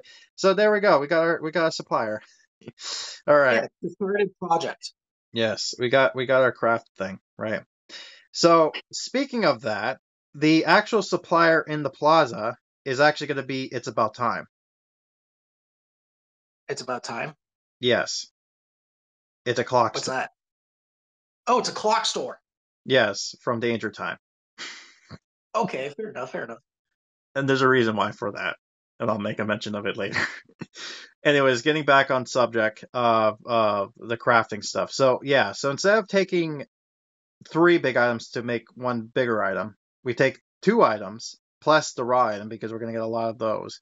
And in this Yeah. case, you're taking the how-to books, the rusty pipes, and the haunted gears to make a bird cage. Okay. Okay. So then we get to rotten dust. I don't know what the hell that is, but it sounds good. Rotten dust? Yes, rotten dust. I don't know. You can make a spooky skeleton cloud of dust particles. I don't know. Of dust Does particles. dust even rot? I don't know. It sounds cool. I mean, I guess to an extent, but you also have to, think about the logistics of that. Like, what exactly is this dust made of that rots? And That's and the then thing. further questioning whether or not dust can even rot to begin with. That's the thing of many questions, right? You have to think about that because dust is like dead particles of stuff. So It's not necessarily dead particles. It's just ancient dust. How about debris, that? Ancient small dust. things. Is that better? Ancient dust. Like really old dust. Ancient dust sounds a lot more plausible, considering that you can get that like from Or antique you stores, just like want a dust mummy's or tomb really or old some shit. dust? Look, I can tell you dust or old dust. That's it. You can, yeah, anything else. I can't tell you rotten dust. That doesn't exist. What about antique dust? Yeah, okay. Yeah, so we're going with antique dust. Yeah, there we go. Oh my god. See, I'm trying to be creative, and they're like, nah, that doesn't make sense. Well, Make it when better. you pitch an idea like rotting dust, like it does sound cool. I'm not gonna disagree with that, but Imagine that being a cool, like, it brings death up a lot metal of song. It's like one of the it brings some up like a death lot of metal questions band that just you comes can in, answer. like the screamo band, and just like one of their songs, "Rotten Dust." This is one of those Yeah, it sounds like edgy something you hear names. from like a heavy metal Exactly, it's edgy name. All right, so the other item you make is a stopwatch. band. Okay, yeah. Okay, so you take the ancient dust, the stopwatch, and the haunted gears. Do you want to guess what it makes? Grandfather clock. No. What? It makes prune juice. What? The dust I get, but what? What, are you gonna turn this into like the Mad Tea Party from Alice in Wonderland, where you just spread shit on a watch and expect it to work? What story has prune juice in it? And what is its properties? Well, I feel like it has like an aging. Well, I know what story you got it from. Now you can get where the clock is coming from. I don't know. I feel like I'm being stupidly creative with this, okay? Sometimes the items don't make sense. I don't know. But I feel like you need Take like bugs. some You sort of take like bugs. liquid element into it. You take I bugs. feel like you need like You take bugs and haunted gears to make rusted pipes. It doesn't make sense, but it's the only thing that's easily to collapse. but it's more believable than like using I'm trying to make it dust and believable. watch to make prune juice. Trying to make it believable. Well, you want rotten fruits? No, I don't even want rotting fruits. I just want like some sort of like, liquid element into it to at least make a Okay, tad bit of sense. oil. Ancient oil. How about that? Ancient oil. Where do we get ancient oil from? I don't know. We're getting the same places from. We're crafting it. We're taking the ancient dust and turning it to ancient oil. There's your liquid. I feel like that one might need a little bit more tweaking. We ain't into the story. You're critiquing my stuff already? Oh god. Alright, so anyways. We'll work on that. Yeah, we'll work on the fucking prune juice. Alright. So anyways, because we did this, now we have two crafting items we can play around with. So my suggestion with it to him was, what if we take one of those items and turn that into a scene exclusive item? In this case, it will be unhatched eggs. Or unhatched egg, I should say. I won't tell where you do we what. get the egg? Mm-hmm. Where do we get the egg? The spawn. That's a scene. The scene. Yes, this is the scene. Yeah. I won't tell you what the scene is just yet. I will reveal it in good time. In due time. You'll see. It's not a fucking cuckoo egg, is it? No. Okay. It's more. Okay. This. Hear me out. All right. So you take now the last item. You take all those big three items and turn into one big item. That's the seller one. So in this case, you take the bird cage plus the questionable prune juice and the unhatched egg, and you make the doom bird. The doom bird. Yes, it sounds very aggressive. But hey, you call it Cuckoo Clock of Doom. Speaking, I want to add this here because we talked about this, and I love the timing of this. So there is a channel that does this interesting like animal facts, telling you these weird facts about animals, and they do it with these cute little animations to it. And they did a recent episode talking about cuckoo birds and how they are known as a brood parasite, a brawl Are you talking about that?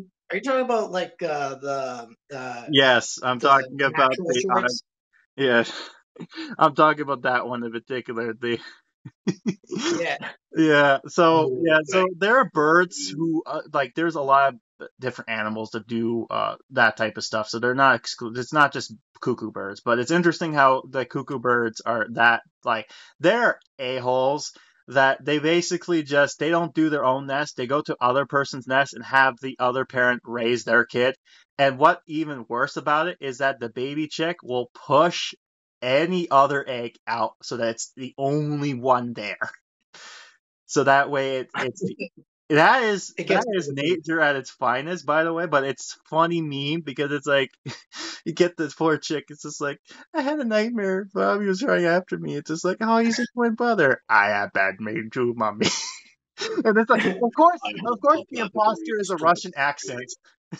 I love and I love the ending too. It's just like, oh, make pancakes in the morning. Psh, more pancakes for me. more pancake for me. And I love that. That's so like they make it so spooky. See, you can make cuckoo bird scary. Oh, yeah. but I really love the natural shorts, like Yeah. especially like the I fucking just chipmunks it's perfect timing. saga. Right? The Cuckoo Yeah. Clock of Doom book being repaired, that, it's just, it all matches. See, everything fits together. You think everything is all random, but everything falls a line together, right? Has been. I'll stop now. Anyways, this is gonna be horrible to edit, but anyways. So, let's talk about the story. So the story is split up into 8 parts, and then there's I'm assuming 4 premium quests for our character here, right? So Okay. here's how it starts. So you get Curly introducing the story, talking about God, what was it? It was God. I had the thing in my mind. There's just like you want to go back and not really go back in time, but do you wish that you would regret going back in the past or something like that? Well, poor Marty Ricardo did, because he ended up going to community service now. He did something to piss Mar off, and now he's working for Seder. And it just so happened that Seder is heading to a new store because the owner of said store is decide to go off somewhere. They didn't explain where, but basically they're like, "Hey, could you babysit my store? I'll pay you money." And he's like, "Okay, sure, why not? It give me good business, right?" So then, the quest happens.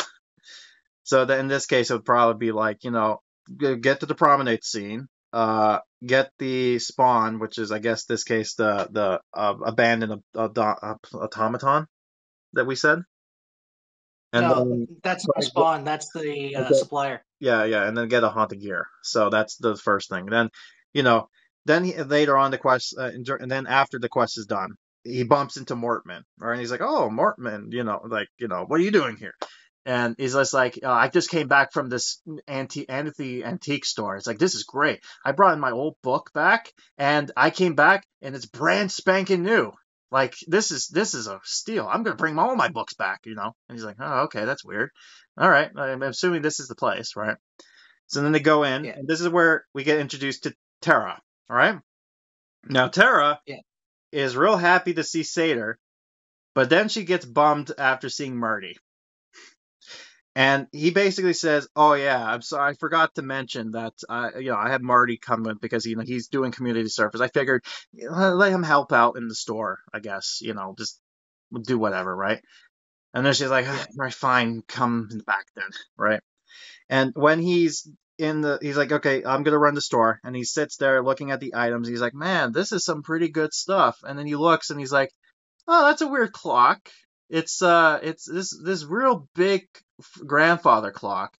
And there's a weird thing, like, it doesn't mention, like, there's a weird thing with it, and I'll mention it in due time. But just know he makes the mention of the clock. The clock gets mentioned. It's like, oh, the clock. There it is. Right. Yeah, it's just like the neuron activated. Yeah. It's the like quest you happens. mention the So clock. I It's like, didn't oh, get- I know that. Yeah, I didn't get a chance to talk about events and stuff like that, like items and things of that nature. So unfortunately, like, I got the story, but I didn't think of the items that could be placed. So that could be thought up with animations and whatnot. So you can use your imagination. What do you like to do? So, anyways, assuming quest happens, then quest ends. Then we go to Terra. So Terra's upset. She's like, I wanted to get Seder here. Like, I basically brought him here on purpose because I wanted to show him something, but I can't because we got this brat here, right? And it's like, God, if only there was a way to get rid of him. And then this is where terrible Terra comes in, because she's like, I think I have an idea how to get rid of this kid. All right? Yeah. So now we go to part 3. Marty's cleaning in the back. He's like, stupid Marty. It's not my fault that Eric got pushed into like, I don't know. They can make something up. They can make up an excuse of why Marty's in trouble. Right? It's not my fault Eric fell down the stairs. Exactly. There you go. So then later, Tara comes in and she's like, hey, you missed a spot. Pushes a vase. Psh, what did you do that for? Sayer comes in. Well, I heard a noise. What's going on? I was just helping Marty, and he pushed me. He's like, what? I didn't know the thing. And it's like, oh boy, here we go. And then he's like, you know what? I can't deal with this right now. Okay. It's like, Marty, I can't deal with this right now. Okay. Someone just came in through the door. I'll deal with this later. Right. And the quest starts. Yeah. So you getting the story so far? Yeah. Okay. So that's going on. Then you go after the quest ends. It goes back to them. And he's like, what did you do that? Like, Marty's like, what do you do that for? And he's just like, quiet, Tubbo. You listen here. If you gotta get, like, God, I'm trying to be spooky about this, but I'm failing at this miserably. But it's just like, listen here, Tubby. Tubby. I love that insult, by the way. Who are you calling Tubby? Listen here. God, I'm stuttering. It's like, so long as you're in my store, I'm gonna make your life a living hell. And he's just like, I'm getting bullied, man. This sucks. Or she might. And it's like, man, this girl's terrible. It's like, terrible Tina. Didn't mention it. Be nerdy about that. He said it. Yeah. All right. So then we get to part 4. This is where the interesting bit comes in. So Sailor comes back to the front, and he sees Mortman back, but he doesn't look happy. So he's like, hey, Mortman, what's going on there? And just like, I'm bringing this back. He's like, place something down. It's a piece of wood. It's like, that's a log. It's like, yeah, I know it's a log. See, I was going back to my book, like to my house or my library to bring my other books, and then I come back, and the next thing I know, there's a big wood here, and I got robbed, obviously, and I want my money back, right? So. Right. So say there's like, I think it's like all sales are final policy, but you know what? Here's the thing. Like I used to have a pawn shop. When I buy it off you, Seder, right? But by the way, the whole paying thing, right? That comes in after the quest. There's they know that quest line jingle happens, then you complete the quest, and then you have Mortman do an animation, I guess. Him reading a book. Then he turns to a log. He throws the log in a pile. I don't know. Do something fun. You can have Marty clean the vase, and then she pushes the vase down, and he brings it back up, and then recycle that. I don't know. You can be fun with it. But anyways, So then Sailor's like, hey, listen, it's like a no fun policy. Why don't I buy it off you? So then he does. And he's like, I wonder what I can do with this piece of wood. I mean, it looks antique, so maybe I can do something with it. And all of a sudden, he's like, what the? It just disappeared. That's weird. What the hell happened? So obviously, Mortman wasn't lying. Something did happen to the book. So what happened there? And you might start seeing where this is going. So Prune juice. I'm kidding. we're getting to that. We're getting to that. Goddamn it! God, Just kidding. it will make sense later. I promise you. Part 5. Clarissa comes into the shop. She's like looking for an item. She comes across and she sees the clock. She makes a mention of the fact the clock is interesting enough to her because it's weird. It functions, but it's also broken. For some reason, the clock is going backwards, and the cuckoo bird's head is on backwards.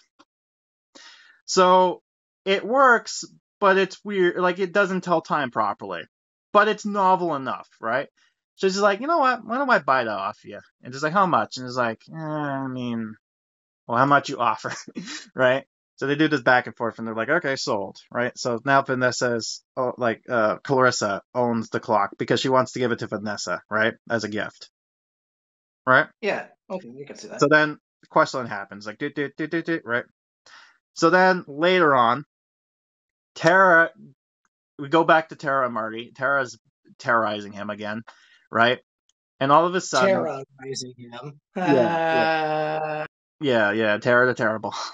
Anyways, this is why she was considered as a young adult in this point because, or a teenager, or old teenager, or whatever, like Andy age, right? This is why. Yeah. Because at this point, Marty starts to say, hey, weren't you taller before? And then we cut back to Tara, and now she's a child. And now she starts talking like one. I'm not sure if you're familiar with squeakers. You know how the old, they don't pronounce words properly? Oh. Yeah. You know what I'm talking about, right? You mean what do you mean by squeakers? Because like, what are you talking I ended about? up thinking, yeah, the squeakers on oh, yeah, little kids. like Call of Duty and shit. Yeah, those kids. Those county kids. So she starts talking like in the sense like, what are you talking about? Like she can't pronounce words properly, right? And she's like, what are you talking about, you big yeah, stupid meanie exactly. head? It's just like, wait a minute, like, wait, you're white. Oh no, the clock. And it's like, clock? What's a clock? Like Marty's just confused about this whole thing. So then she runs out, right? And she's like, where's this ends part 5, goes into part 6, right? So then part 6 happens. And she's like, where's the clock? Like, where's the clock? Right? And she's like, oh, I just sold it, right? And it's like, you idiot. And, throws a tantrum. And he's like, wait, hold on a second. What are you? Are you like another daughter or something? And then here comes Marty coming in. It's like, say her. I don't know what happened, but she started to become young. I think this place is cursed. Right? And he's like, okay, this is weird. Okay, something's going on here. The crazy clock, the fact that the log disappeared in my hand, and now this. You gotta tell me what's going on, kid, right? And then that ends this section here, right? Yeah. So then, after the quest ends, it goes back, and he's like, I thought I saw that. I thought I knew that clock looked familiar. That clock belonged to Kronos, or Mr. Kronos. And he's like, who the hell's Mr. Kronos? He's like, he's the clock guy. He owns the clock. It's about time store. He apparently is supposed to be a time wizard, but I thought that was a joke. But apparently, it's real. Time wizard. Huh? Sorry, I had to throw it like a fucking Yu-Gi-Oh reference. Yeah, time wizard. Yeah, but yeah, no. And sadly, it's like you think that's a stupid name for a guy. And I was like, blame RL. RL thought that was a great name for for the Time Wizard for Danger Time. He's like, yes, his name is Kronos. Yes, the same guy, God of Time. Like, okay, fine. Fine. So, anyways, he's like, okay. It's like, okay, look, I have to go back to, like, I have to go to Vanessa to try to see if I can get the clock back, because the last thing I need is for you to just disappear and for your mom to come back and be like, where the hell is your kid? It's just one kid. So he doesn't want to get in trouble with this, right? So he only knows that she messed with the clock and now she's starting to regress in age, just like what happened. And he starts to figure out that she must have done something to certain items that caused them to also aged back. Hence why the book ended up turning into a log and then just disappearing. Because it just regressed into nothingness. But Happens to me. yeah, so anyways, they go to part 7. So now it goes back to Seder. It's like, okay, and that's the story, right? Like, and I'm sorry this was so out of sudden, but I need the clock back. And she's like, oh my, that is quite a story. And you know what? I don't want to mess, like, knowing now where the clock comes from, I don't really want to mess with him. So, yeah, I'll give it back to you, Seder, no problem. And he's like, thanks, Clarissa. And it's like, by the way, I hate to ask, but do you happen to have something that can help? Like, currently, I have a kid who's, like, de-aging at the moment. I'm trying to see if I can get her back to her normal age. And she's like, actually, now that you mention it, my niece Vanessa has actually harvested some prunes as of late. Why don't I make you a batch of some special prune juice? Right? I feel like that would be something that we could use in like from something from Chicken from the special book. Yeah, I guess. Like the cranberries. Yeah, I mean, I want to make, like, I'm bringing the lore into this. I'm bringing everybody, like, you know, I'm making everybody associated. Okay? Like, I'm trying to do this, right? So, Yeah. anyways, after she's like, all right, here you go. Like, quest starts. Then you finish the quest. All right, here you go. Here's a drink. And she's like, thanks. And she's like, oh, by the way, tell her to drink only little sips of it. Don't drink the whole thing because, you know, you might just do the opposite to turn it to dust. Maybe that's why the agent dust comes into play. I don't know. Anyways. So anyway, afterwards, we get to the final part, right? So here comes Seder with the clock, as well as this drink. He's like, here, Tara, take this sip. It's good juice, good for you, right? Because at this point she's like a little kid, right? So she drinks it. Like, yucky! I want the apple juice, you know, all that stuff, right? And she's just froze the drink on poor Marty, and not only that, but it also hits the clock. And he's like, oh, what did you just do? Look at what you did now, right? You little brat. Yeah. And then all of a sudden, it's like, the clock is making weird noises. Wait, why is it why is it growing? And this is where we get to the final quest, and this is where it is to do to spawn the scene. In this case, it's the Doom Tree Clock. So the Doom Tree. The Doom Tree Clock, yes. The Doom Tree, you say? Yes. So, are you familiar with Donkey Kong 64? I haven't actually played it, but I am familiar with it. Okay. So, are you familiar with Fungi Forest? No. Okay, there is a gimmick in that game where you can change time from turning from day to night, right? That's a big mechanic. And part of it is this giant tree with a clock, like cuckoo clock in it. That's where the idea was going for. That's cool. Yeah. So then we get to the spawn monsters. So obviously you would think there'd be the cuckoo birds in a sense, and they kind of are, but not really, because there are two options we can go with this. Now we can go with the Cuphead approach, where it could be that one boss enemy with the clock. I'm sure Yeah. what their name is, but you know what I'm talking about, right? The bird or the clock. Warbird. Yeah, the flying Warbird. boss. Yeah, yeah. We could go that route, or we can go with a more fun route, which is, I don't know whenever we'll ever do this, but let me ask you a question. What are birds descendants from? Dinosaurs. Ah, what if we had dinosaur monster birds?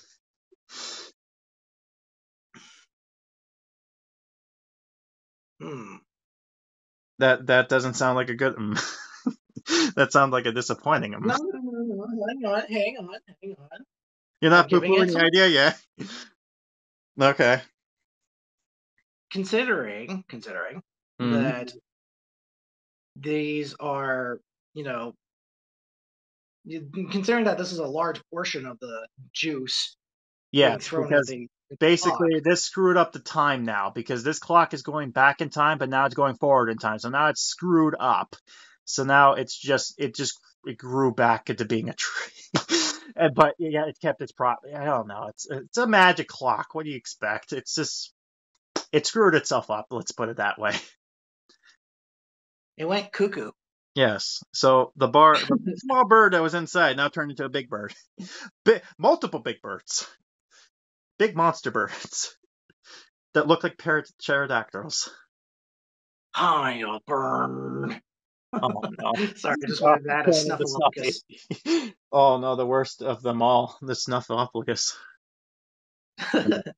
Hi, a bird. Hi, Yeah. a snuffy. Yeah. Anyways, so Anyway.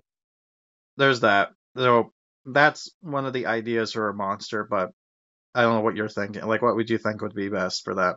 Like when I thought of like okay, so the spawn scene that I was thinking of, like I do want to incorporate the cuckoo clock in some aspect.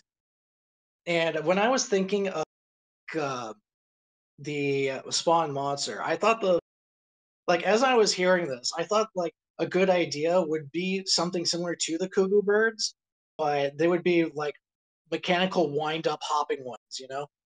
Yeah, And they so would look that was the other idea I was thinking of is crazy actually mad. like actual like that could be also another thing, the clockwork, like giant clockwork birds in a sense like that, because there were some good designs of like weird like robot birds type of thing. So that was another idea, but I didn't know if that Okay, was like, but there would be um, giant because the tree is giant now, right?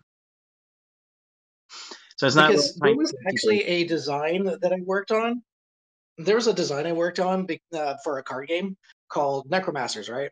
Yeah, And it's they have Necromasters has something like a archetypal system as similar to Yu-Gi-Oh, yeah, and one of those archetypes is called Mad, and these are just basically little puppet creatures in straitjackets, right? yeah. So And we, the reason I bring this up was because there was actually a concept I came up with called Mad Cuckoo.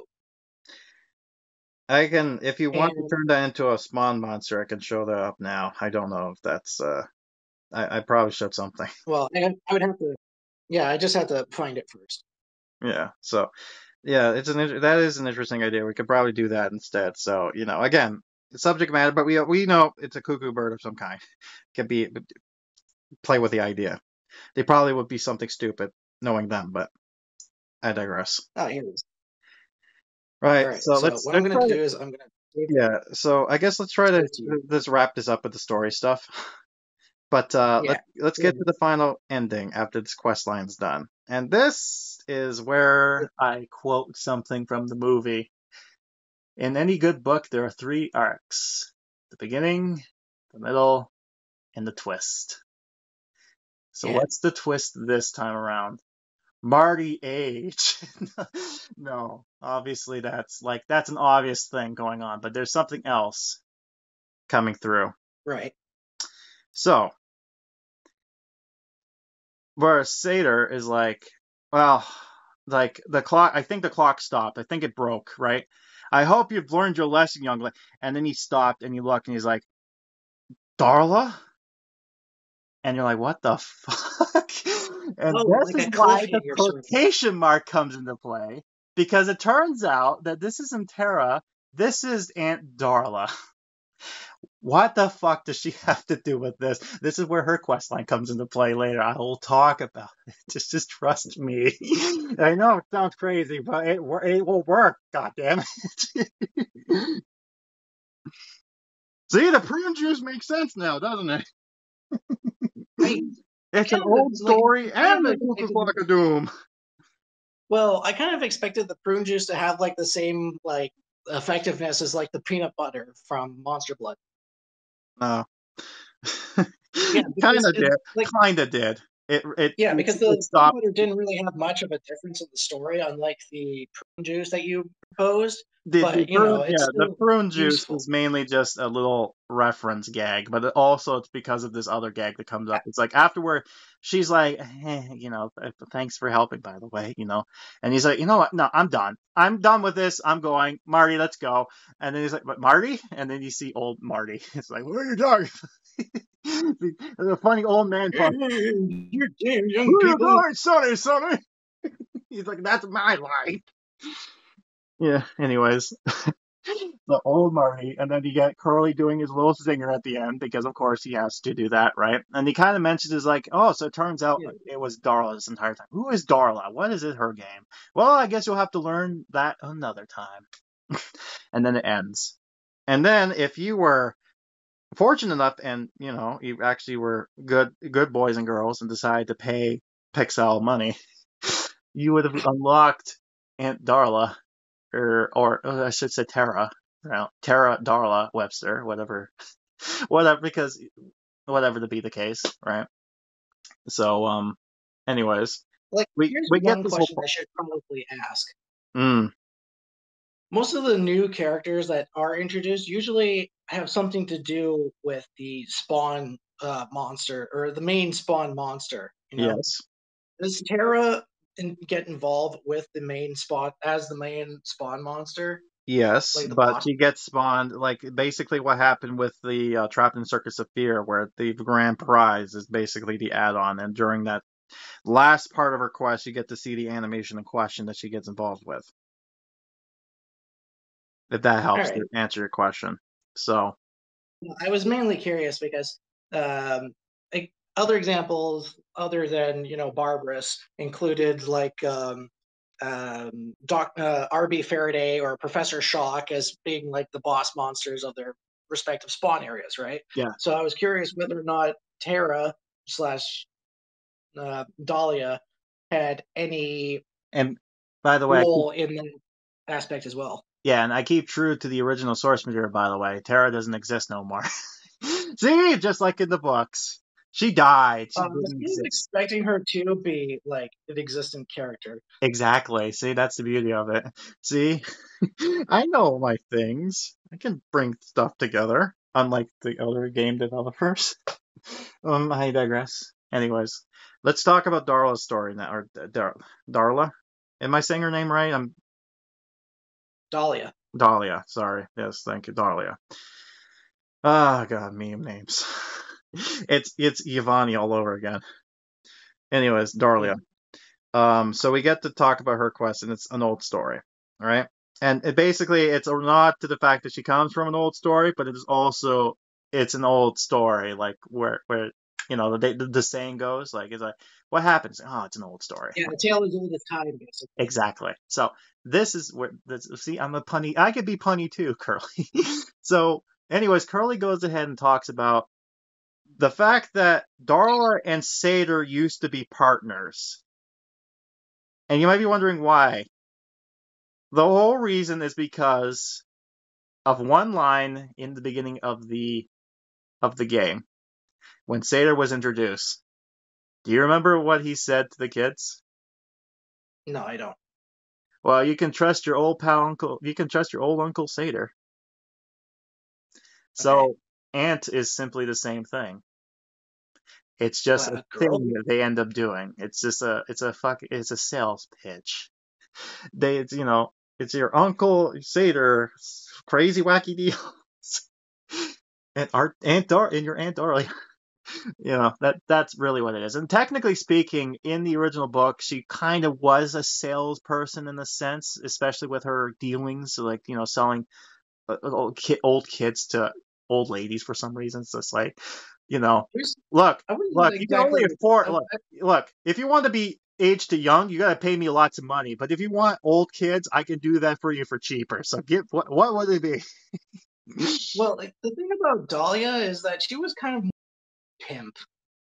Exactly. Yeah, that's why Seder kind of there's a more shadiness to her than there is this Seder, right? But she has more connection with Seder, but he doesn't really, right? He saw the partnership as just a partnership, but she saw it as more. Hence why Oh, like she fell in love with him sort of thing. this is why he gets involved in the story. Why he gets called in. And why she was disappointed when Marty came in, because he cock blocked her. Blue ball. I see. See, now you're seeing where we're going with this. Anyways, so Curly Terra introduced. was just a disguise of choice. Yes. So, and this also explains why Seder was so like, I hope no one knows I'm here, because part of the whole I hope no one knows could probably be Dahlia, right? So, anyways, we get to her story, and Curly's talking about how, the whole thing of like, they say that one monster's trash is another monster's treasures. Well, and Dahlia can tell you otherwise, right?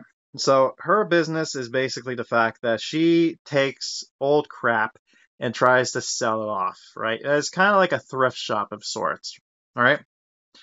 So Right. she comes back from her haul, and she comes back with a few pieces of things that she thinks she can sell, right? They're a little bit broken, but they can, someone will buy it, right? And one of the things she gets is a clock. And again, the clock works, but the time goes back and the bird's head's backwards. So it's a novelty item. Someone will buy it.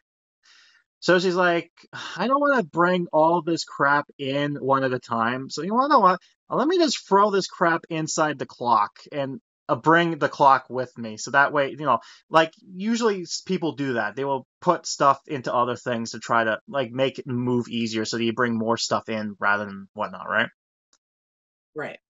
Okay, so then we set that scene. The quest happens. Then end quest. So she comes in with the clock, brings it down. She's like, all right, okay, time to open this thing up. All right, let's collect the items. So she opens it up, and then she's dumbfounded when she sees, these are all brand new. I could have sworn, I know these were broken once, but like they were okay new, but not this new. This is like brand spanking new, like as if, this came out of the lot new. That's weird. Yeah. Right? Maybe she's like, whatever, right? She's like, okay, whatever. So then that ends. So then goes to the second quest, right? So then she's kind of like, she's still pondering this because it still bugs her. She's like, I'm not growing senile. I swear to God, I put crap in there, and for some reason, good stuff came out. And she's like, did the clock do this? Maybe I should test it. So she takes a broken, there's some item that's broken, right? And she purposely puts it in the clock, close the door, and then she's going to wait for a bit. Questline happens. Then questline ends. Opens it up. Sure enough, it's now a working item. She now sees a moneymaker in hand. Now she can take old broken crap and turn it into new. So long as it can fit in the clock. Right? Yeah. So now she's like, dollar signs, right? This is why her and Seder was like partners, because it's like she sees the opportunity here. So now she changes her thrift shop into more of an antique store. And she decided to change the name to something like Andy's Antiques to kind of be more classy, right? Something that would fit. So anyways, she later on, the third quest starts, and we already see that she already has her thing in motion. She already set up the shop. She has a bunch of items in sale that's newish, right? So she's been playing with the clock and everything like that. And she's like, this is great. I mean, a good moneymaker scheme and all that stuff. And it's like, I wish I was Man, it would be great if I can actually be young again because I can sell so much stuff back then. It's just like, and then that's when she looks at the clock and she thinks, hmm, Hmm. I think I could fit in there. So then the quest happens. Comes back after the quest. She successfully stuffed herself in the clock. And she comes out as Terra, as what we saw in the original. Terra the Terrible. Yes. So now we're seeing where this is going. And now she's like, it works. I'm young again. I'm like, not only am I I can live forever now because I got this money making scheme. I can make things new. If I age, I can just go back in the clock again and be young again. Like I'm never gonna age, right? So she's I can happy about cheat this. that. Yes. And this is where she's like, maybe if I can convince Seder about this deal, like if I can show him and see this opportunity, maybe then maybe he can convince, like, convince us to be more than partners again, right? Because she hasn't let go of this idea. So then she calls Seder up, but because she's young, he doesn't realize it's her. So she puts on the front and be like, "Oh, I'm the name is Tara," and she looks at the dictionary. Webster, yeah, Tara Webster. That's it. And my mom. Oh, it kind of reminds me of that scene in Family Guy where like, Peter had to lie for his name. Yeah. It's for his name. Peter Griffin. Yeah, Peter Griffin. Oh crap. Yeah, Peter Griffin. Yeah. Oh, crap. Yeah, that's the thing. She looks and sees Webster's dictionary. Webster, yeah, Tara Webster. That's it. That's my name. And my mom, she's leaving town for a little bit because of whatever. And she said that I should call you to help run the store. And he says like, your mom, I've never heard of her before. And she's like, oh please, can you help? It's like I'll give you money or something like that. And he's like, all right, well, money's money. I can probably shut down my store for a little bit. How long she's gonna be gone for? It's like, oh, maybe for a little bit, but yeah, we'll talk more when you get here, right? So she's like, excited about this. So he's like, all right, time to advertise. This is where the thing happens. The where her monster form comes into play. This is where it said it goes way into the main quest. Because this is where Timey Wimey starts to screw with her. Because now she starts going in and out of different sizes. And when she scares people, she does the spooky kid face that is in the book. Like weird, tiny, whiny stuff around her, like clocks kind of going in and out, phasing in, and then she's like kind of going up and like poking in and out at different ages, right? Well, whatever things they got. And then later on, she comes into contact with somebody, and when she scares them, she just poofs into a big head, a big floating head. To kind of nod to that little scare nightmare sequence with the main character in the TV show. Because why not? Yeah. Because why not? Either that, or we can just have her be like the old skeleton lady from like in that one scene before she died. But but it's basically time is screwing with her. Right, because she went into the clock that she's not supposed to, and this is a little bit of a hint to her that she probably fucked up some way. Right. So anyway, she gets back and she's like, "Okay, that was weird. I could have sworn that, or whatever. It was my imagination." Anyways, I'm happy. Seder's coming. I got everything going on here. Huh? I could have sworn I had more wrinkles. Maybe it's nothing. And then Curly comes in, and then he does his little thing at the end, and then it's like, then that's when it comes full circle with the whole thing, and that's my story. That's my story. That's how I think would have probably made it work. So what do you think? Oh, I can imagine like a meme where like Tara just sets up like a nice little dinner date table in the side of the shop waiting for Seder, and then when Marty comes in, she just has like that really Julian all face. over again. But it's okay because she's really an older woman. She's an adult. I swear. No, please. It's okay for her to hit on him, but when Slappy hits on well, that's going too far. Yeah, I think that's a pretty but interesting no, concept.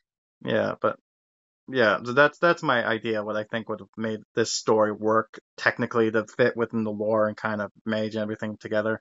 Mind you, you have to be a little bit more creative. Hint, hint, over there, Pixel, to be a little bit more. But you keep it source material with the story because you still have the same elements in there. You kind of have the same settings, And honestly, Terra as a character is more interesting than what's his face that no one gives a care about. Like, really, the So only much the so only that you people don't you even know, know the his only name. yeah, I don't even know his name. All I know is that everyone knows they hate Terra, and then they were happy when Terra died or didn't exist. And it's like, yay, happy ending. And he's like, well, maybe I'll go back to save her. Maybe. Eventually down the line. Eventually, but not now. Now it's video game time. But yeah, that's what I think would Actually, work. But what do you think? I like the idea. Yeah. I'm curious to see what other people think if they made it this far. This Lord of the Ring movie podcast. First, they were talking about random crap. Then they talked about old crap. And now I get to the new stuff, and I don't know what the hell they were doing. Cancelled. The Palo comes in. Well, no more. You like this? God. Not anymore. Yeah, I think. Yeah, Is there anything else you want me to talk or add about this, or are we done? I do have one question. Shoot. Is Terra or is the character going to be a freemium or pay money for it?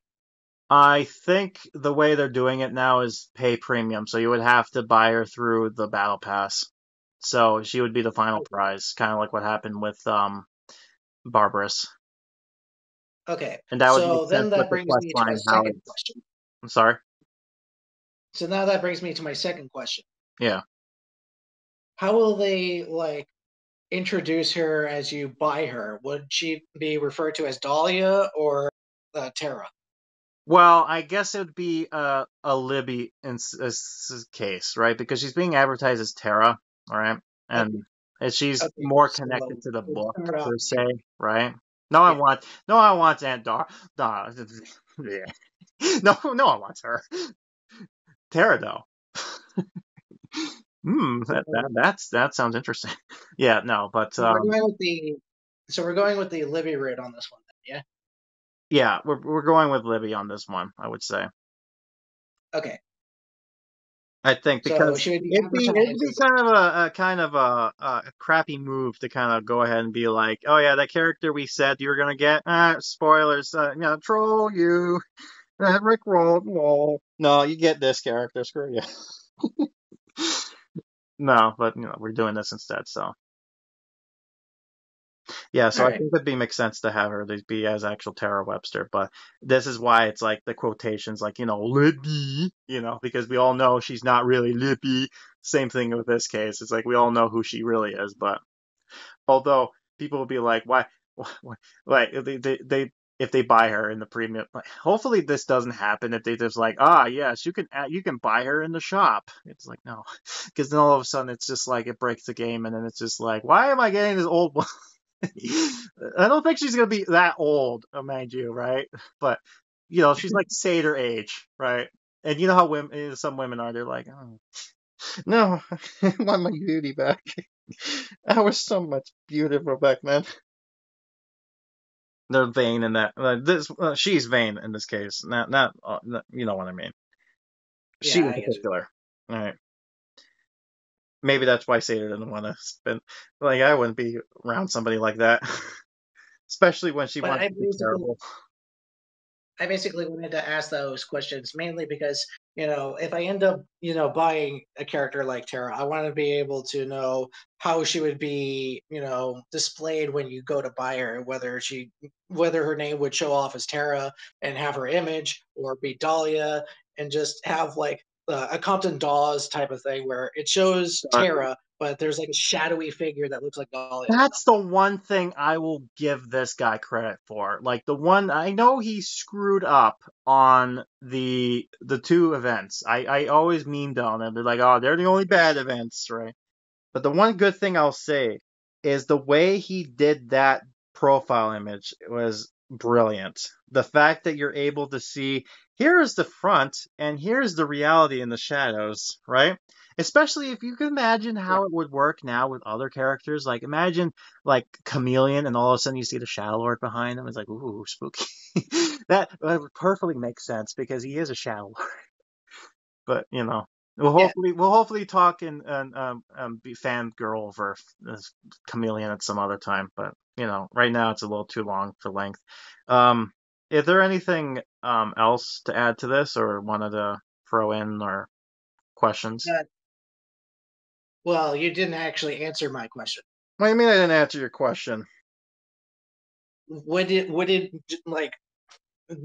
just like display as like Tara, or is it going to be like Tara with Dahlia in the back? Or I would assume it'd be just Tara, I guess, but I would honestly want to do the Tara Dahlia thing. Honestly, I want to bring that back. I would like to bring that back because that would make sense, but especially with the whole timey-wimey thing, you know. Yeah, the fucking Doctor Who shit going on. Yeah, I mean, that has its own problems. Anyway, yeah, that's pretty much all my questions answered. All right. Well, it'd be interesting to see what other people think if they survived this long. If you did, congratulations. You're a trooper, man. I'm so glad. Unless you went ahead and skipped all the way through like a cheater, like you just went ahead and go. I was actually going to bring mention click on the one button I want. God, I was actually going to bring mention of that. This is gonna be hell to edit. I'm gonna be lazy with this. Screw it. I'm gonna try to be as like pro some pictures, but I'm not doing a whole lot of stuff. I mean, I don't know. Let's see what happens. It depends on how committed you are. Yeah, I mean, this is fun. Don't get me wrong, but this is a podcast first of all. First and foremost, it's audio only. The visual stuff, that's like, you know, that's like that's picture in the background. All right. I guess let's end this then, hey? Yeah. Well, that took us long. That was a very productive episode, I think. Indeed. I think that was a very beefy episode. I feel like this is going to be a thing moving forward. Although, if you watch my channel, that's nothing new. I've been putting out hour-long episode parts every time, so. But yeah, you know, at least it keeps it entertaining. That's the one good thing. So if we get good, if this is good views, great. But hey, like I said, you can just skip it if you didn't want to listen to random stuff. If not, anything interests you. But anyways, with that being said, normally around this time we would go ahead and say some random stuff, but you know, we've took your time long enough as it is, and we appreciate the fact that you listened up to this point. You know, thank you. Unless you skipped like a sucker, like, you know, if you did that, then screw you. You are not a fan. Unless you listened all the way through in the background when you did your homework or went to bed. You know, if you went to bed while listening to this, I don't blame you. Like, I would not be mad at you. But if you just went ahead and just skipped, no, I don't like you in particular. I'm singling you out. And yeah, we're kidding. We don't care. My views are views. Anyways, but no, feedback is great to hear. Just to see what you guys think. If you like what you hear, let us know. If you like, tell us what you thought of the event concept. What would you change? Do you like where we were going with this? Did you hate it? Let us know. I'm curious. Don't just be one of those people that just listen and just leave a like. Yeah, leave a like, please. But, you know, don't be like those people that just listen and then just log off. We like some sort of feedback because we want to know if we're doing something good or not. But anyways, your support helps. Yes, your support helps us.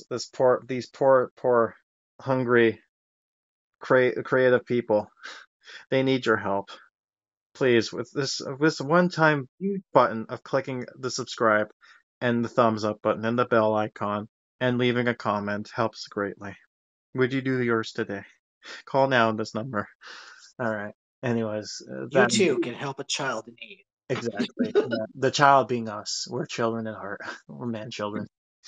Anyways, thanks for everything, folks. So normally around this time we do questions and stuff, but we took your time long enough. So let's go ahead instead. Let's do a little teaser to our next episode. Mind you, we can't tell you exactly the update and question because we got no goddamn idea what's going on because they're very, like I said, close. Like they're at Fort Knox right now. They don't want to say anything until it's just there. It's like, well, there it is. That's what we've been working on. But we can tease you what our next little project we're making is. Right? Yeah. So, here's a clip. I'm out of here. He's right. I'm too old for this superhero stuff. You're on your own, kid. Oh, golly gee. I wonder what that was all about. Was that Adam West? Yeah, no, Adam West is the Galloping Gazelle. Gee, it's a masked mutant coming back? I don't know. I guess you'll have to find out what you think we have planned. Because I tell you something, if you get it right, I don't know, maybe you get a mention or something. We'll find out what happens. If you get it correct, we'll do something special. How about that? Anyways, with that in mind, I've been Grim. And I've been your Will Discord kitten, ooh-woo. God damn. Why did you have to make this cringe? Of course you have to make this cringe at the end of this whole thing. Alright, you know what, folks? That's alright. Just say your line. Don't laugh. You're not in this. Put me out of my misery. I've been Playboy Vampire. No, you say your other line. What other line? What do you always yeah. do when you end this stuff? Sorry, I was still on the Discord kid shit. Of course you are. You ruined it. You ruined the ending. See ya. There we go, finally. All right, goodbye. I told you were gonna cringe. I hate you so much.